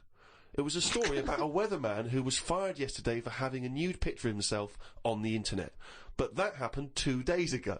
He's probably got another job by now. So old news isn't as shocking. Well, old news isn't news, though, is it? It's olds. What are you doing? Just reading the olds? No, but what I mean is, if someone Stick the video on of last week's news. I just want to catch up on the olds. yeah, but then it's still news. News is something that you don't know, isn't it? If someone tells That's you everything to you. That's information, Carl, not news. Yeah. but news is information. No, And the key with news is the word new. No, I don't think it is it? It's just information, but they tell you at 10 o'clock at night. It's like, what information's gone on? Bong. Here's some information. Yeah, that you didn't know before because you couldn't have because it only happened today. Bong. Yeah, but never mind that. I'll tell you in a couple of days. It doesn't matter as long as you get the same info. Bong. Yeah, we can't call it news though because it's misleading. We'd get done. It's called olds. Bong. Yeah, but listen to me theory. What I'm saying is that if someone in your family, I don't want, it's Christmas and that, I don't want to bring the tone down, but someone dies in your family. Now, say if you're away on holiday, and they don't call you because they don't want to ruin your holiday, and you come home, and they go, Uncle Frank's dead, and you go, oh, when did that happen? And they go, 2 weeks ago. Now, because everyone else has got over it, it's not as bad for you. Because part of bad news is the way everyone's walking around moping, going, oh, have you heard the news? Frank's dead. But because everyone's got over it, time is a healer. That's what I mean about old news. It's better than new news. But according to you, the only news that really matters is stuff that affects you. So it doesn't matter when you... there was an earthquake. When was it? Yesterday. Phew, that's all right then. Often the aftermath is worse than the actual event. 2, you only care about things that actually happen to you. So the doctor goes, you got a kidney stone. Oh, when did this happen? 2 weeks ago. Oh, that's all right then. Doesn't make sense. No, but the world is... You're not upset about dead Uncle Frank just because other people are upset. You'd be upset personally. Would it make any difference when they told you? Yeah, but it is everyone else's emotions that make it worse, I think. Knocking around people who are miserable. What about warnings? What about when they do things like smog warnings or, you know, there may be a... I don't like it on the news when they sort of say, news just in. I think, oh, what's this? You think, oh, what's going on? But it might be useful to know it. Important information. No, it just makes you panic. What? Yeah, but sometimes knowing stuff keeps you alive. Yeah, I don't know if I like it. It's sirens, you see. I don't like sirens, do I? I've said to you, I think it's a scary noise. Well, it's meant to be so you get out of the way. No, it's not meant to be. It's a sign to get out of the way. I'd prefer it if it... Like I said... Hiya! Could you just move out of the way it can be anything, as long as we know... It can be a chicken noise, but as long as you know that's chicken not going to freak people out. No, but it sort of make you smile, but you go, oh, best get out of the way. You're cycling along and you hear what sounds like a giant chicken behind you. And you smile, because you know that even though someone is burning to death, there's something clucking in my way. Do-do-do-do, whack! Do-do-do-do, whack! Oh, that's probably a guy having a heart attack. Going to my mum and dad's today. I'll cut to the chase. They basically, we got about 4 pages while they drive to his mum and dad's. Oh, Jesus I'll skip past that because it takes fucking forever. Got there, mum and dad. His mum made him some dinner. The old woman next door, brackets, whose man was a witch. Just pop that in brackets. Just pop that in brackets. I think we've discussed that before, actually, the old woman whose man was a witch. Whose man was a witch? Yeah. Oh. The old woman next door has been worrying because she keeps seeing adverts on the telly about changing to digital TV. She's saying she doesn't want wires drilled into her walls because they'll make a mess. My dad told her that it doesn't matter because it probably won't happen until 2012 and she'll be dead by then.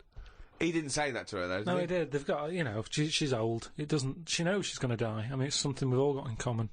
And he's right, isn't he? Why is she worrying about it? Maybe that's sorted it out. Put it into perspective for her. You will be dead when this happens. Don't be worrying about it. But everybody worries, don't they? You've got that little sort of hole in your head that you fill with worries. You know, everyone's got to fill that little worry hole with worries, and that's us. Worry hole. Everyone's got to fill the worry hole with worry. We've assumed that there's a worry hole. A worry hole. Unbelievable. I love the fact that, you know, doctors in a million years would dig this up and go, humans used to have a worry hole. Went to bed around midnight. Suzanne and I decided to sleep tops and tails because it made me get a bit more room. Me dad had cut a bit off the mattress to fit it between 2 cupboards. It's amazing how much of a difference it makes just sawing off a bit of the mattress. You sort of roll to the edge, but the weight of the blankets keeps you in. This is like something from a Roald Dahl book. No, it's just you know, you think anything, you can sort of trim anything, can't you, and it normally works. But with a mattress, I mean, he only took off, I don't know how long that is, but he's sawn off about that much on the mattress and then has stapled it back together again. Amazing. And it just makes so much difference. Of course it does, because a mattress is a very carefully designed object. Yeah, you wouldn't think so, though, would you? Well, you would if you had a fucking brain in your nut. No. Someone took his brain out of his worry hole? Oh, God. He sawed a mattress in half. So we decided to sleep tops and tails. It just gets stranger. It's so strange. Why? He did it to make the room nicer with the cupboards on either side. So he sawed a mattress in half. Well, not in half. Can you imagine how much hard it must be to saw a mattress in half? What did he use? What, a big electric saw? Well, it must have been, yeah, because there's a lot of springs and stuff in there. Jesus. So what happens to the springs? They just spring out the side? Well, some sort of stick out a little bit, but you're not lying on top, are you? They come out the side. So it's just got a bit of gaffer tape and a staple gun. Unbelievable. Oh, man alive. It's like... Does he run it as a hotel? That's unbelievable. There are squats with better bedding arrangements. Well, we've had a bit of a bad thing in our house about mattresses and that, because when we first bought our first flat in Salford, you know what it's like when you buy somewhere, you sort of, you haven't got any money, have you, to buy extra stuff that you need. So we'd bought a bed, right, but there's that rip-off thing with beds where you buy a bed, but a mattress doesn't come with it, which I've never understood that. Because it's not a bed, is it? Without that mattress, it's not a bed. It's a car without an engine. You wouldn't go, there you go. Well, that seems cheap. Well, there's no engine in it. So we bought this, like, you know, flat and what have you. And we bought the bed. And then, like, oh, we haven't got a mattress. So my dad got one from Uncle Alf. No, well, from that Uncle Alf fella, because he had one in his van that he used to use now and again. If he was, like, travelling round, he'd just keep in the back on this mattress. Amazing. A bloke who drove around in a van with a mattress in the back. So Uncle Alf, right? Well, tell me about Uncle Alf. Well, you know about him. He's the one who slept in a dinghy. Because his mattress was in his car. I know, yeah, why didn't he go, oh, well, Alf, where's the bed? Left it in the car again. Oh, blow up the dinghy.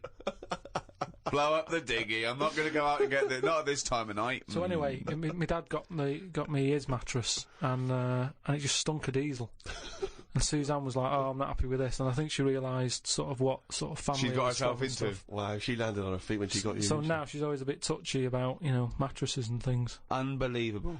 Uncle Alf, of course, sadly passed away when he couldn't escape from his sinking ship. The fire engines were too late. No one got out of the way because they were laughing so much. The mad woman next door saw me and said, "Hello, Clive. You live in a nursery rhyme."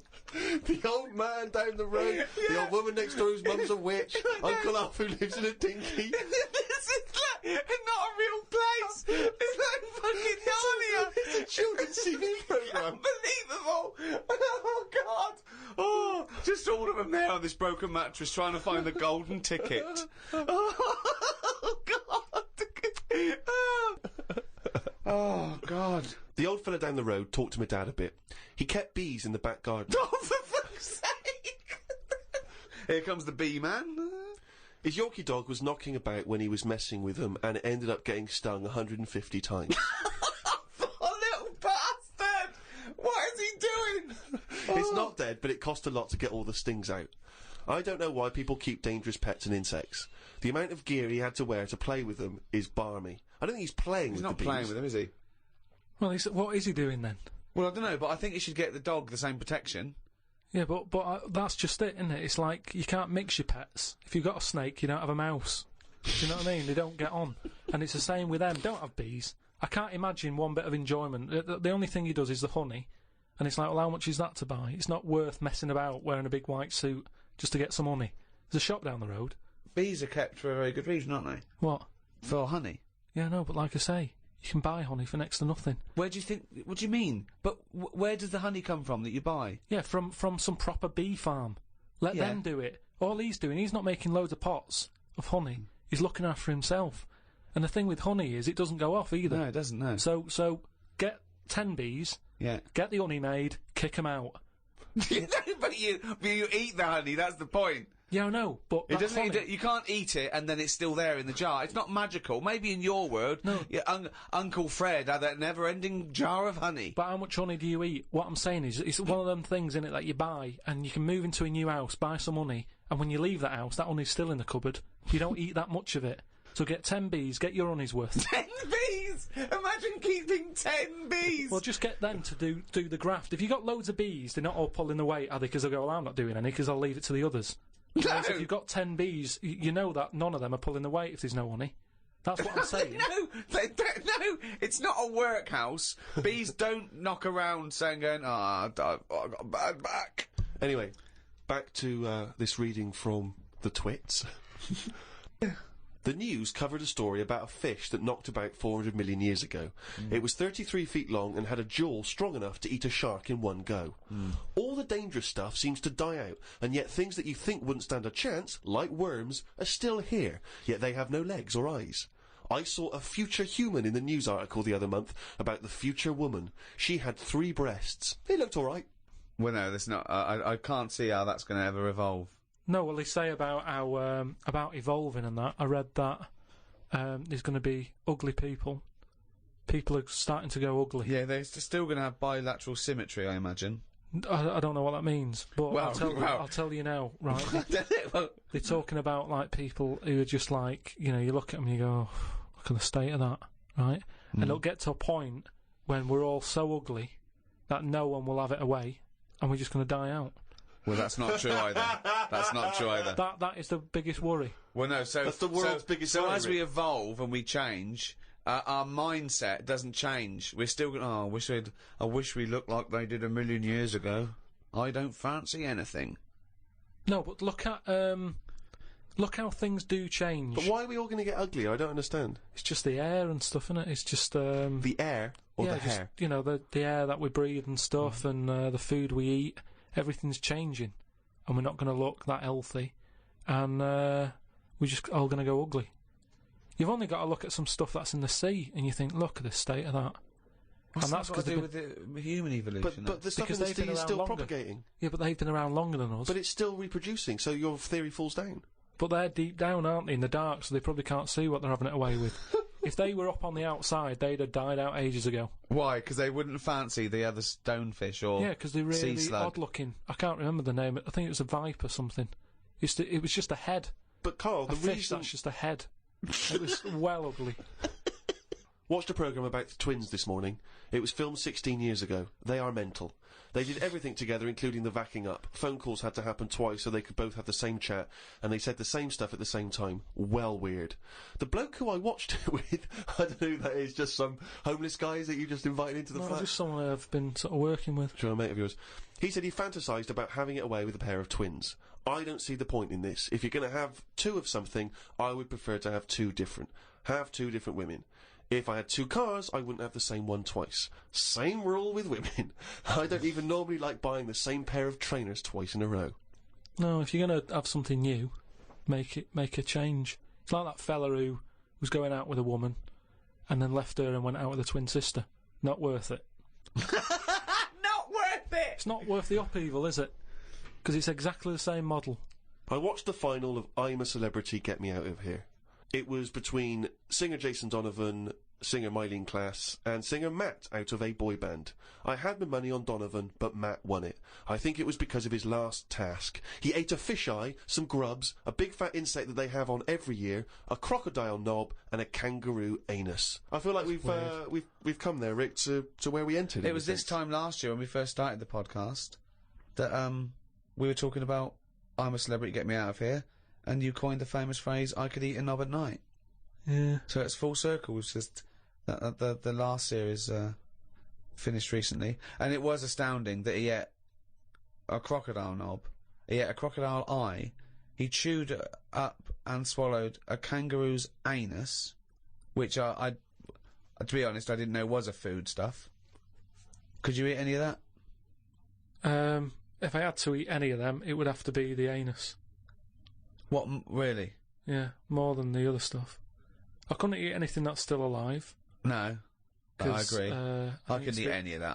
I don't know under what circumstances I'd have to go, right, that's it now, we're not going to survive, the ship isn't coming, there is nothing on this island I can eat, give me the crocodile's penis. So it wouldn't bother me. I could eat anything. I could do almost all of the challenges on that programme, but I couldn't cope in the camp. I couldn't cope with the lack of food and the uncomfortable bed. That's all that would do my head, and I'd drive people spare, whinging and complaining. I couldn't cope with any aspect of it except the physical challenges. I couldn't cope with sleeping with people snoring, the things crawling over you. I'm not so squeamish about that, like snakes and things. That's all right. But the eating is ridiculous. It's out of the question to eat a worm or a grub. It doesn't concern me. I don't know why. I don't see really what the difference in it. The texture's probably the same as lots of other things. What would hunger do to you, though, do you think? Would you think I would change? Do you think, if it really was a choice, if someone said, and I knew I would die if I didn't eat worms... I think you would, yes. I think you'd complain and you'd whinge for a while, and you'd try and put it off, and you'd hope a ship would turn up. But when it didn't, you'd start chowing down on a bit of crocodile anus. But then where's the rest of the crocodile? Well, yeah, that's I a say good who's point. been eating that? How come I've got this? You know, you're meant to work together as a team in bad time, and yet I'm being handed an anus. Forget it. Let me starve.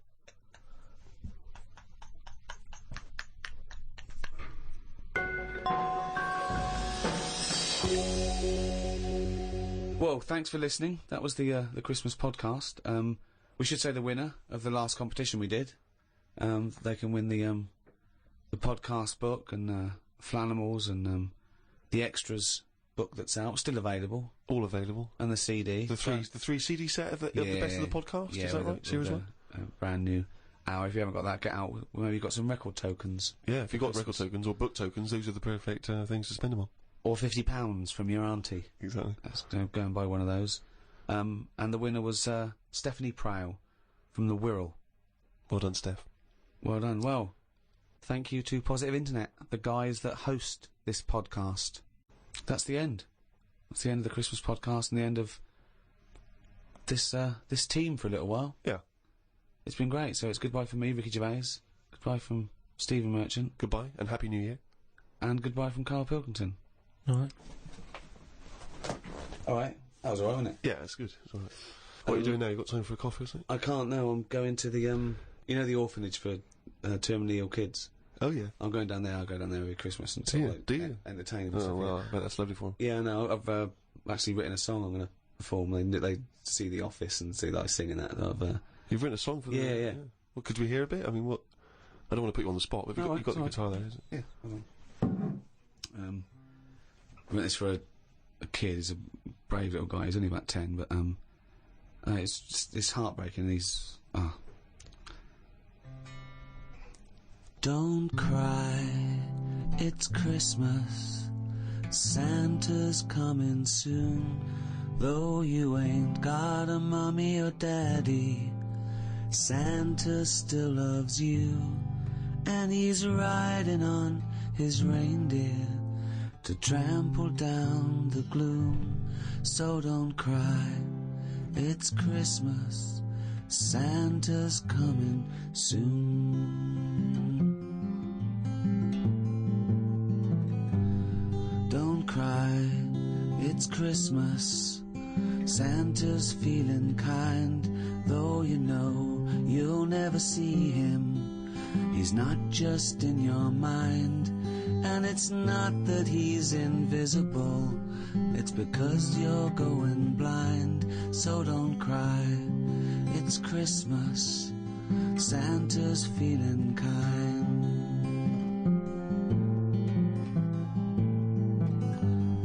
Don't cry, it's Christmas. Santa's on his way, though he's got a billion children, and he's only got one day. You've got slightly less than that. If I were you, I'd pray, but don't cry. It's Christmas, and it sounds a little gay. Oh, isn't that be quite moving for everyone? Yeah, I would ask you now to not play that song. Oh no, too late now, they expect me. But I'm not sure it's going to be as well received as you perhaps hope. I think that's better than any gift, and I don't really want to give gifts because they're expensive. So. Sure.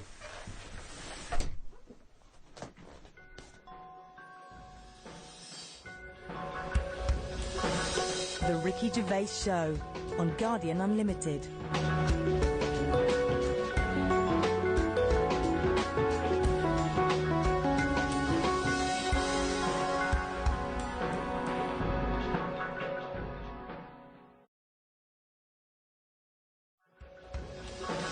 The Ricky Gervais Show on Guardian Unlimited.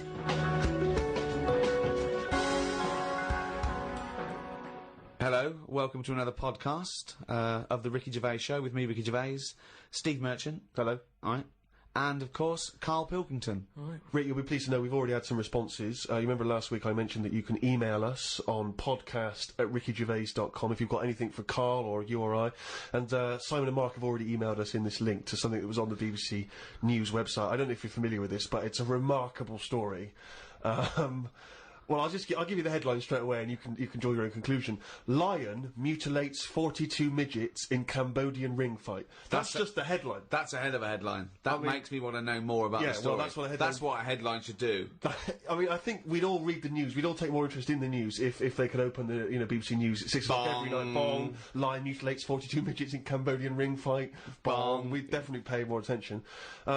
So this is the story. It's just extraordinary. Spectators cheered as entire Cambodian midget fighting league squared off against African lion.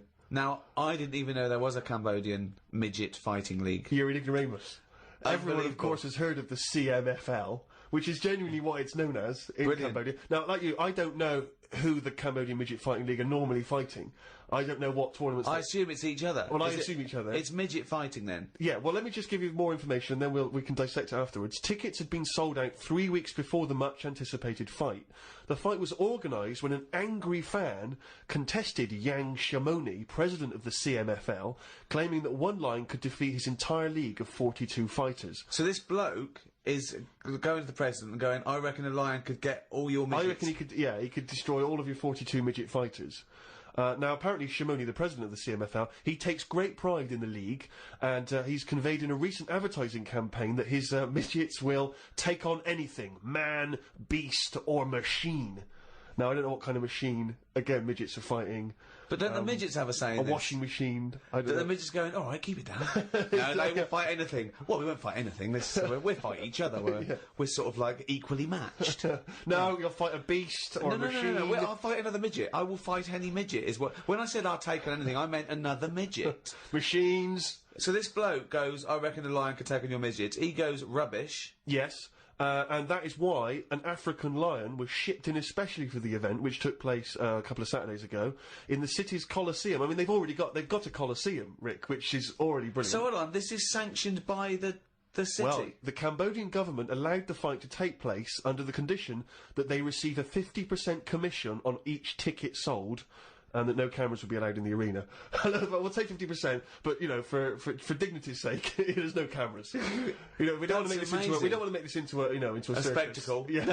No. It's just lion versus midget, but Exactly. you know. Well, 42. Never forget, there was 42 midgets. Now, this is the tragedy element, and this is why we shouldn't be laughing, because the fight was ended. Don't tell me the lion gets hurt. Well, the fight was ended, Rick, after only 12 minutes, after which 28 of the midget fighters were declared dead. Right. While the other 14 suffered severe injuries, including broken bones, lost limbs, and they were basically unable to fight. But the lion wasn't hurt. It would have seemed that the lion was okay. Oh, good. Because the lion had no choice in this. No. See, that's I love it when a human takes on a beast and comes unstuck. Because that lion was scared and defending itself. Those little midgets were loving it. They wanted to go What do in you mean there. they were loving it? You don't know that. Well, why would they do it? Well, what I find out... Well, I'm worried, you see. I don't know the ins and outs of this. I wonder if they were fighting against their will. I got the horrible feeling, because with all due respect to any midgets listening, they must be fairly easy to round up.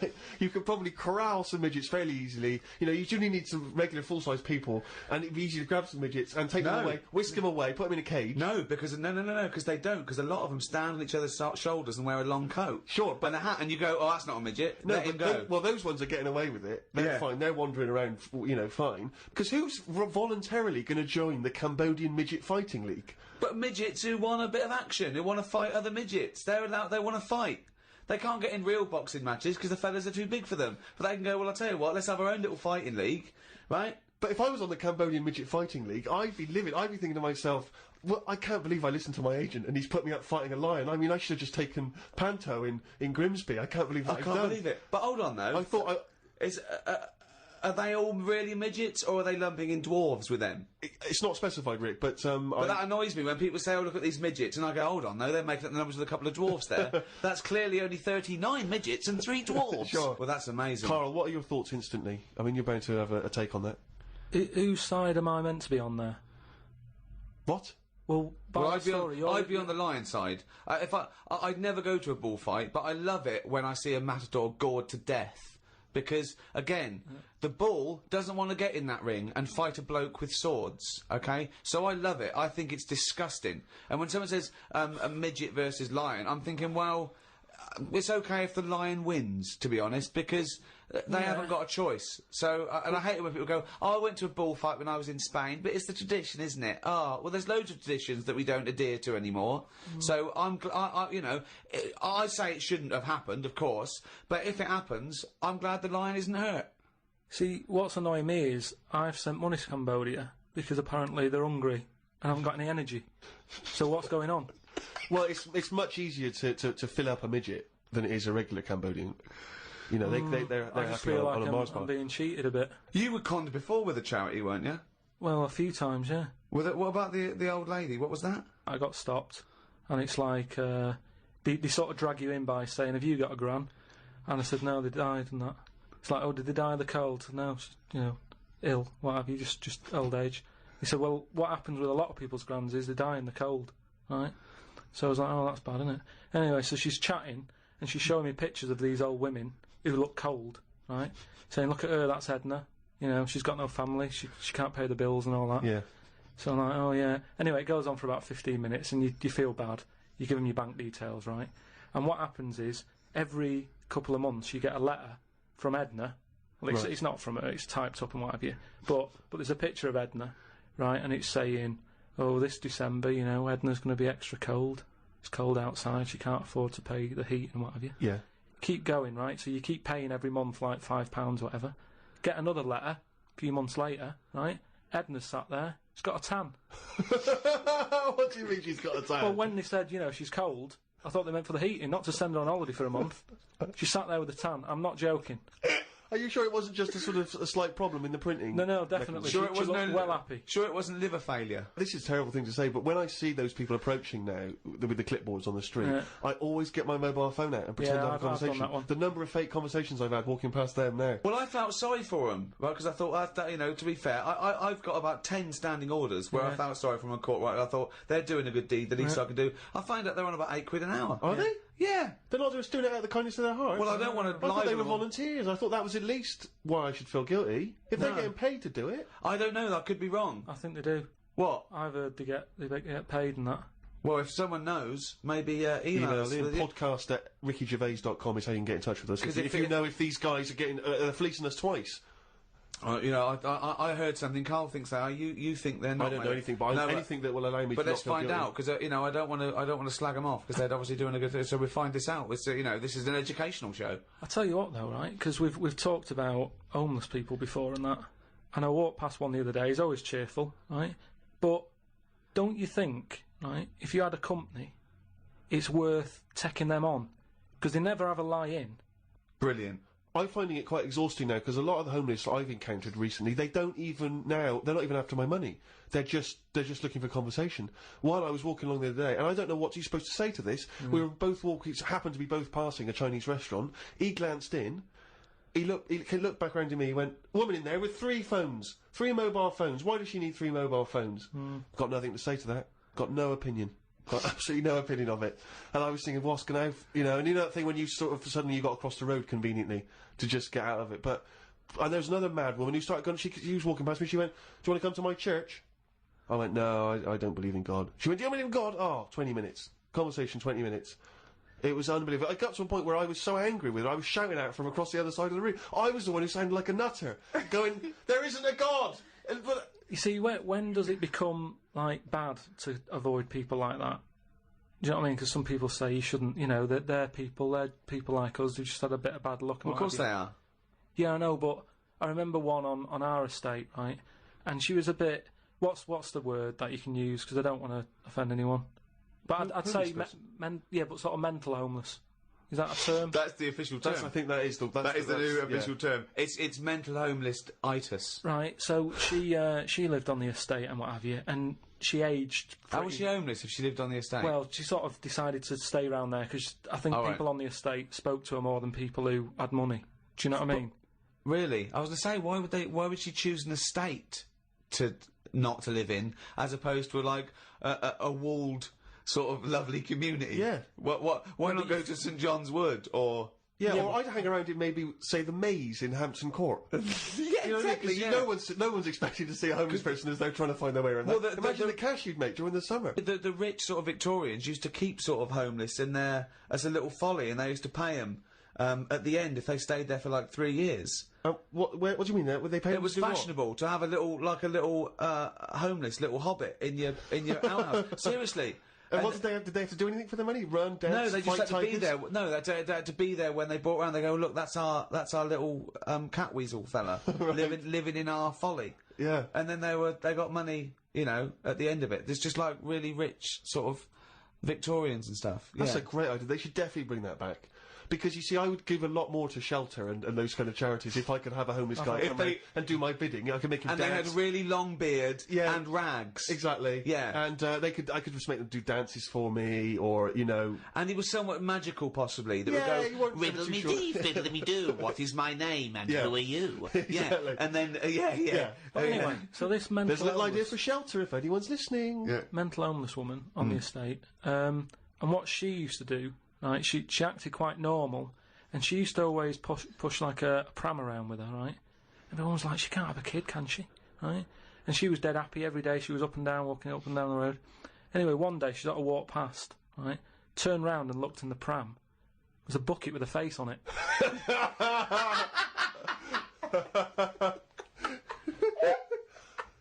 The Ricky Gervais Show on Guardian Unlimited. Rick, we've had an email here from a bloke.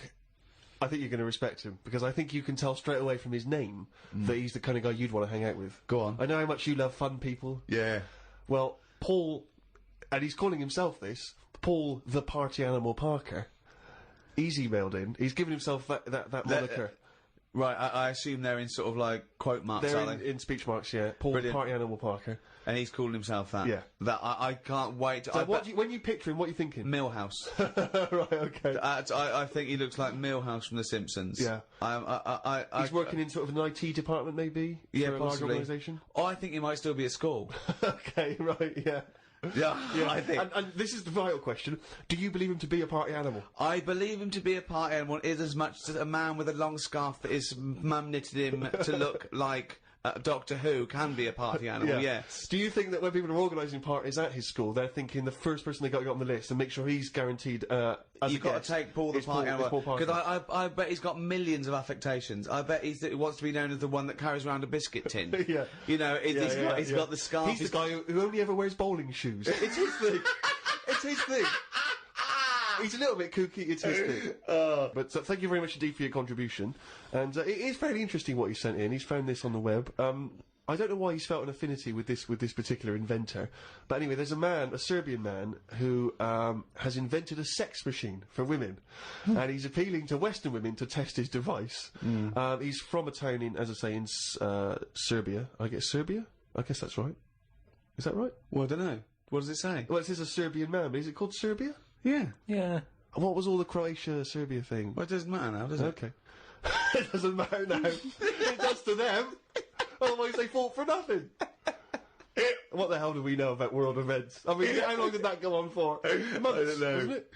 If they're inventing new countries, they can't expect me to keep up with current trends, can we? Anyway, this Serbian man has invented a sex machine for women, and he can't find any Serbian women to try it out, so he's looking now for Western women. He's taken out a patent on the ultimate sex machine. It runs on a 390-volt electric engine, simulates sex, and has a 7.5-inch artificial penis. He said, "My sex machine has an artificial penis that can make up to 180 moves in a minute." Now, I don't even know what that means. 180 moves? What? I mean, there's only really... Well, in and out, It's I in and out. imagine. It's largely Yeah. the function. Unless I've been doing it What wrong. he's all done? these months. What he's done is he's put a dildo on a Black and Decker. A man can only manage the intensity of movement for about 5 seconds normally, but this machine can do it for as long as the woman wants. But anyway, so he's looking for a woman who will test this out. But what I love, as soon as I read this, I was thinking, it's just imagining there going, "Oh, thanks for coming in. Yeah, okay. So there's what's going to happen is there's a penis that's going to pop out from here, and it's going to have sex with you. I'm going to stand behind the machine."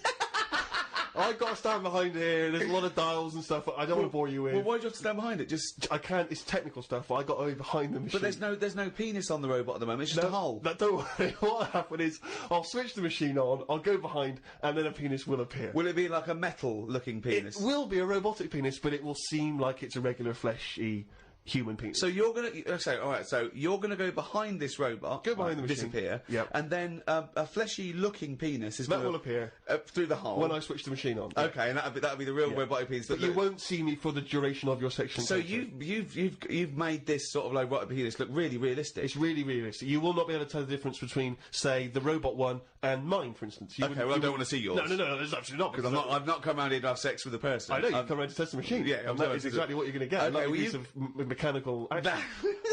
But what I like is the idea that on the front, maybe he's painted a picture of a robot's face. Yeah. And then when the machine begins, you know, rather like in one of those horror houses, like a kind of mansion in a spooky film, the eyes of the painting, they'll move. And the real eyes will appear, just staring out. But I don't think I can have sex with this machine unless you're actually in the room, just in case anything goes wrong. No. Don't worry, I'll be behind the machine, it'll be fine. It'll be safe, not a problem. Okay. But anyway, so yeah, Paul the Party Animal Parker sent that in, and knowing him, there'll be plenty more coming like that in future weeks. Carl, what do you think about that? Machines and that. Yeah. Well, they've always been sort of. I mean, to a lot of people, sex is important, isn't it? You know what I mean? Not to you? Well, it serves a purpose. What purpose? No. Because you don't want to have kids, so what purpose? Just you know, Something to do in the evening something to do, innit? when the telly's broke. But for years, like they've found stuff, haven't they? Machines from like Roman times that similar to that setup. No machines in Roman times. Like that though, the old sort of knob on a stick machine thing.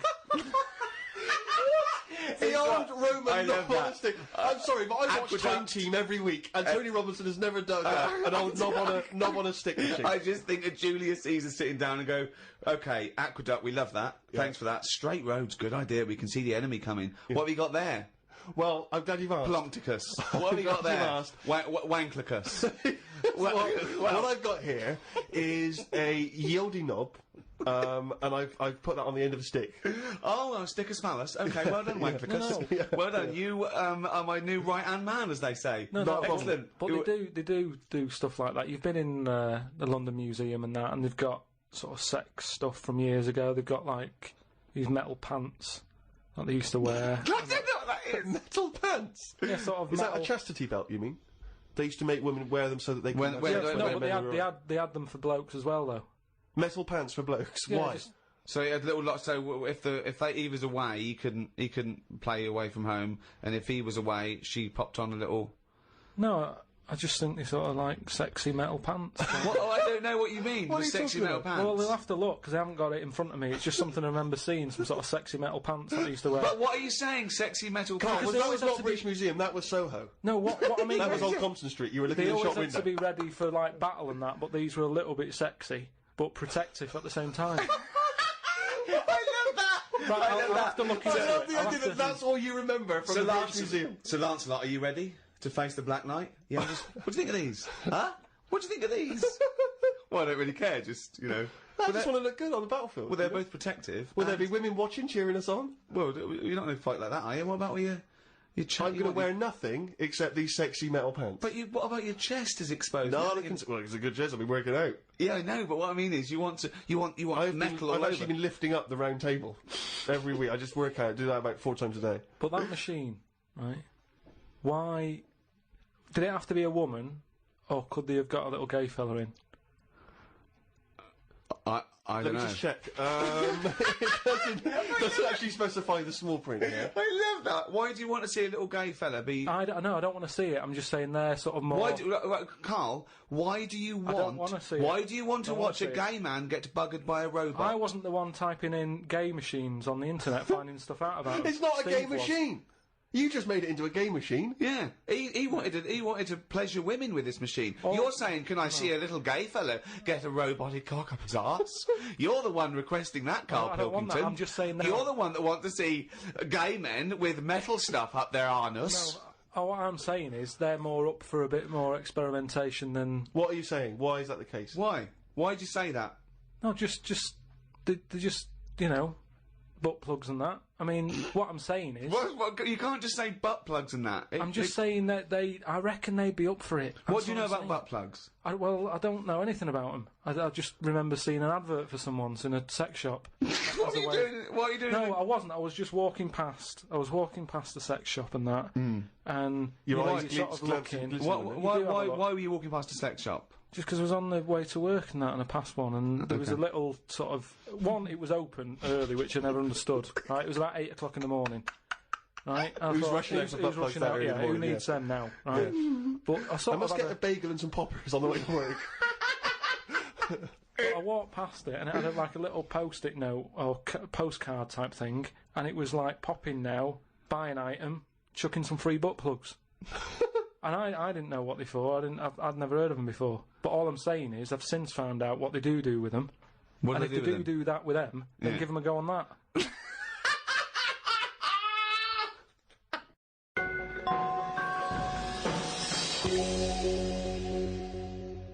I had another email here. This is they haven't given their name actually, but it's an interesting fact. I'm hoping it's true. America's first nudist organisation apparently was founded in 1929 by 3 men. Now, what intrigued me when I read that is the fact that it's clearly 3 blokes just trying to meet some nude women. They're all 52 balding. Exactly. With little, sort of those gold-rimmed glasses. Yeah. Yeah. And they're just wandering around, and it's all quite saggy down there, and they're just knocking on doors saying, we're just set up an organisation, it's perfectly above board, completely Yeah. legitimate, it's a nudist organisation. You got any women in there that want to come and join us? 'Cause we Well, haven't got not any really. female members at the moment. Got any women in there interested in, volleyball or trampoline? I can't be doing with it, me. You hate nudists, don't you? Nudists. I don't understand what it's all about at the end of the day. And here's something, right? Do you know, like, when you're a bloke nudist, right? Do you ever get any who just have, like, a small knob?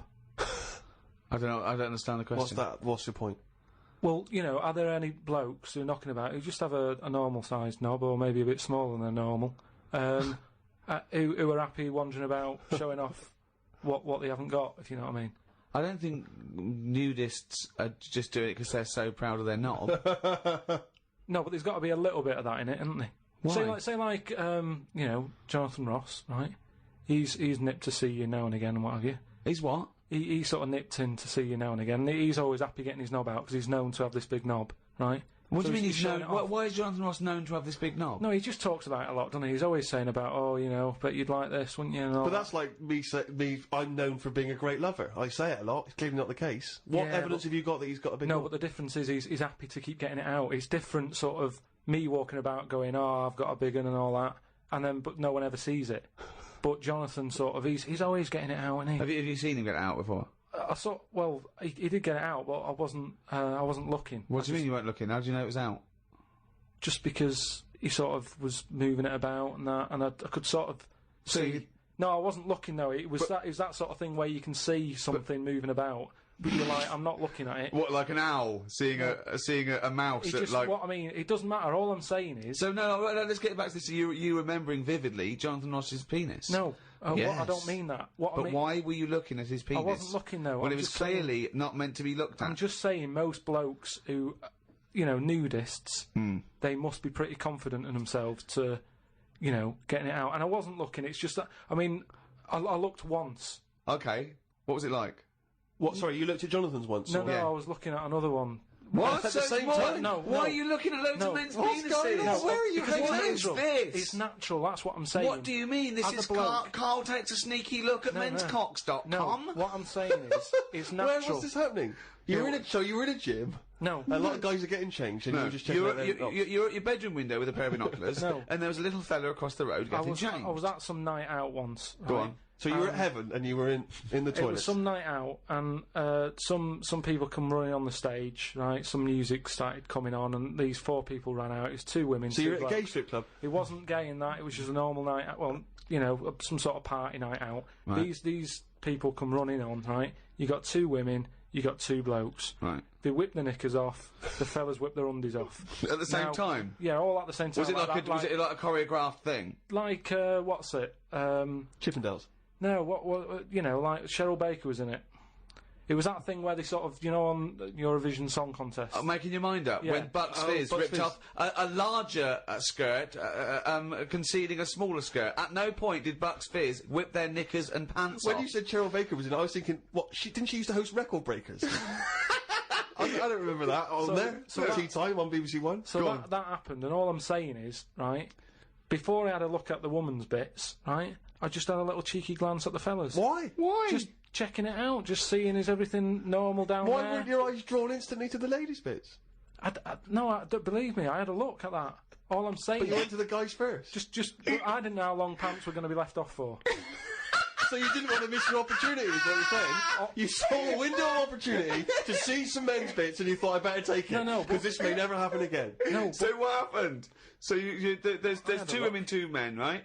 I don't know what sort of event this is where you're looking at anyone get their knickers and pants off. I don't know why you're looking at all. So you go right. There's knickers and pants off. Right. Let's check out the knob and testicles first. You're telling me you've never, like, when you've been in a gym or anything, you've not just sort of turned your head, had a look, and gone, all right, yeah, that's all right. Yeah.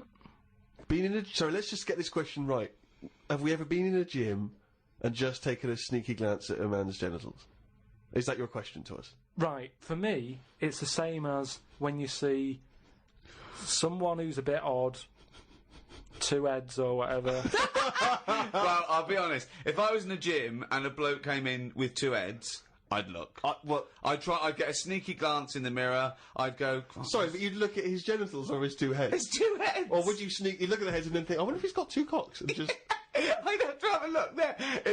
If I'll tell you what, and now I admit it, if I'm ever in a gym and a naked man with two heads walks in, I probably will check out the genitals as well, just to make sure that he's got two of everything. Can I tell you the thing that always freaks me out? I do sometimes go to the gym, and I live in North London, and the thing that always freaks me out is if there's an elderly man, often quite short, and I say this only so you can picture something in your mind's eye, you know, because I live in North London. There's quite a lot of old elderly Jewish gentlemen, you know, wander around, and I'm always freaked out because there's at least two I'm aware of who've got very, very large penises, and I always find that really disturbing because sometimes you can't help but notice because it's like Godzilla coming through the changing room. Do you know what I mean? And it's swinging there, and it never seems right that he's an old guy, you know, he's kind of a little overweight, quite short, and he's got a massive piece of action going on between his legs. And I always get, dare I say it, a little bit jealous. Because for a tall man, I feel I've been a little bit shortchanged. Oh, wow. So that, I do admit, that's the only instance where my eye has been naturally drawn to it. Do you know what annoys me in gyms? Where people walk round happily naked all the time whistling. They get weighed naked, pop a towel on and take off 3 ounces. How exact have those measurements got to be? Yeah. Do you know what I mean? Pop a towel on. I mean, unless you're going on the space shuttle, I reckon you could give or take a couple of stone. Yeah, a couple of ounces. Yeah. Absolutely right. Well, we've put that to bed. The Ricky Gervais Show on Guardian Unlimited. Right, Carl. Go on. It's that time again. You better be ready. Oh, chimpanzee that monkey news. Right. Well, this week, what we're covering is, do you know, like they say, monkeys are pretty close to humans. Well, when you say monkeys, you mean apes, I assume, Well, and when you say apes, you mean chimpanzees. Monkeys and that. Well, no, because they're different species. They're all primates. They've done a lot of tests and that. Like I said, you know, we've talked about the one that went into space. That was We've rubbish. had ones that have worked in train stations. No.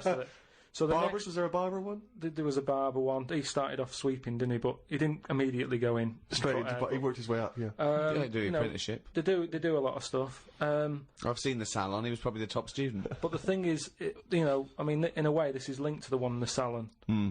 He could cut hair, but he'd never be allowed to work on the till, right? But these tests that they've been doing now... Why? Are they not trustworthy? Well, they've had problems understanding money, right? But they've got one recently that they've been teaching about the value of money and showing it that, you know, to get this money you've got to work hard, you've got to save your money, and when it's saved No, it's all bollocks. you can do what you want with that money. Yeah, it wouldn't But happen. at the end of the day, these monkeys aren't on that much money. Yeah, So- and they wouldn't. You could never teach a monkey the value of money. So the thing is, they've said to these monkeys, look, you know, there's your money. They haven't said anything You're to the only getting monkeys. so They much have, Rick. money, Please listen to the news. but It's the news. It's the news. it's important that, you know, they know how to spend that money, right?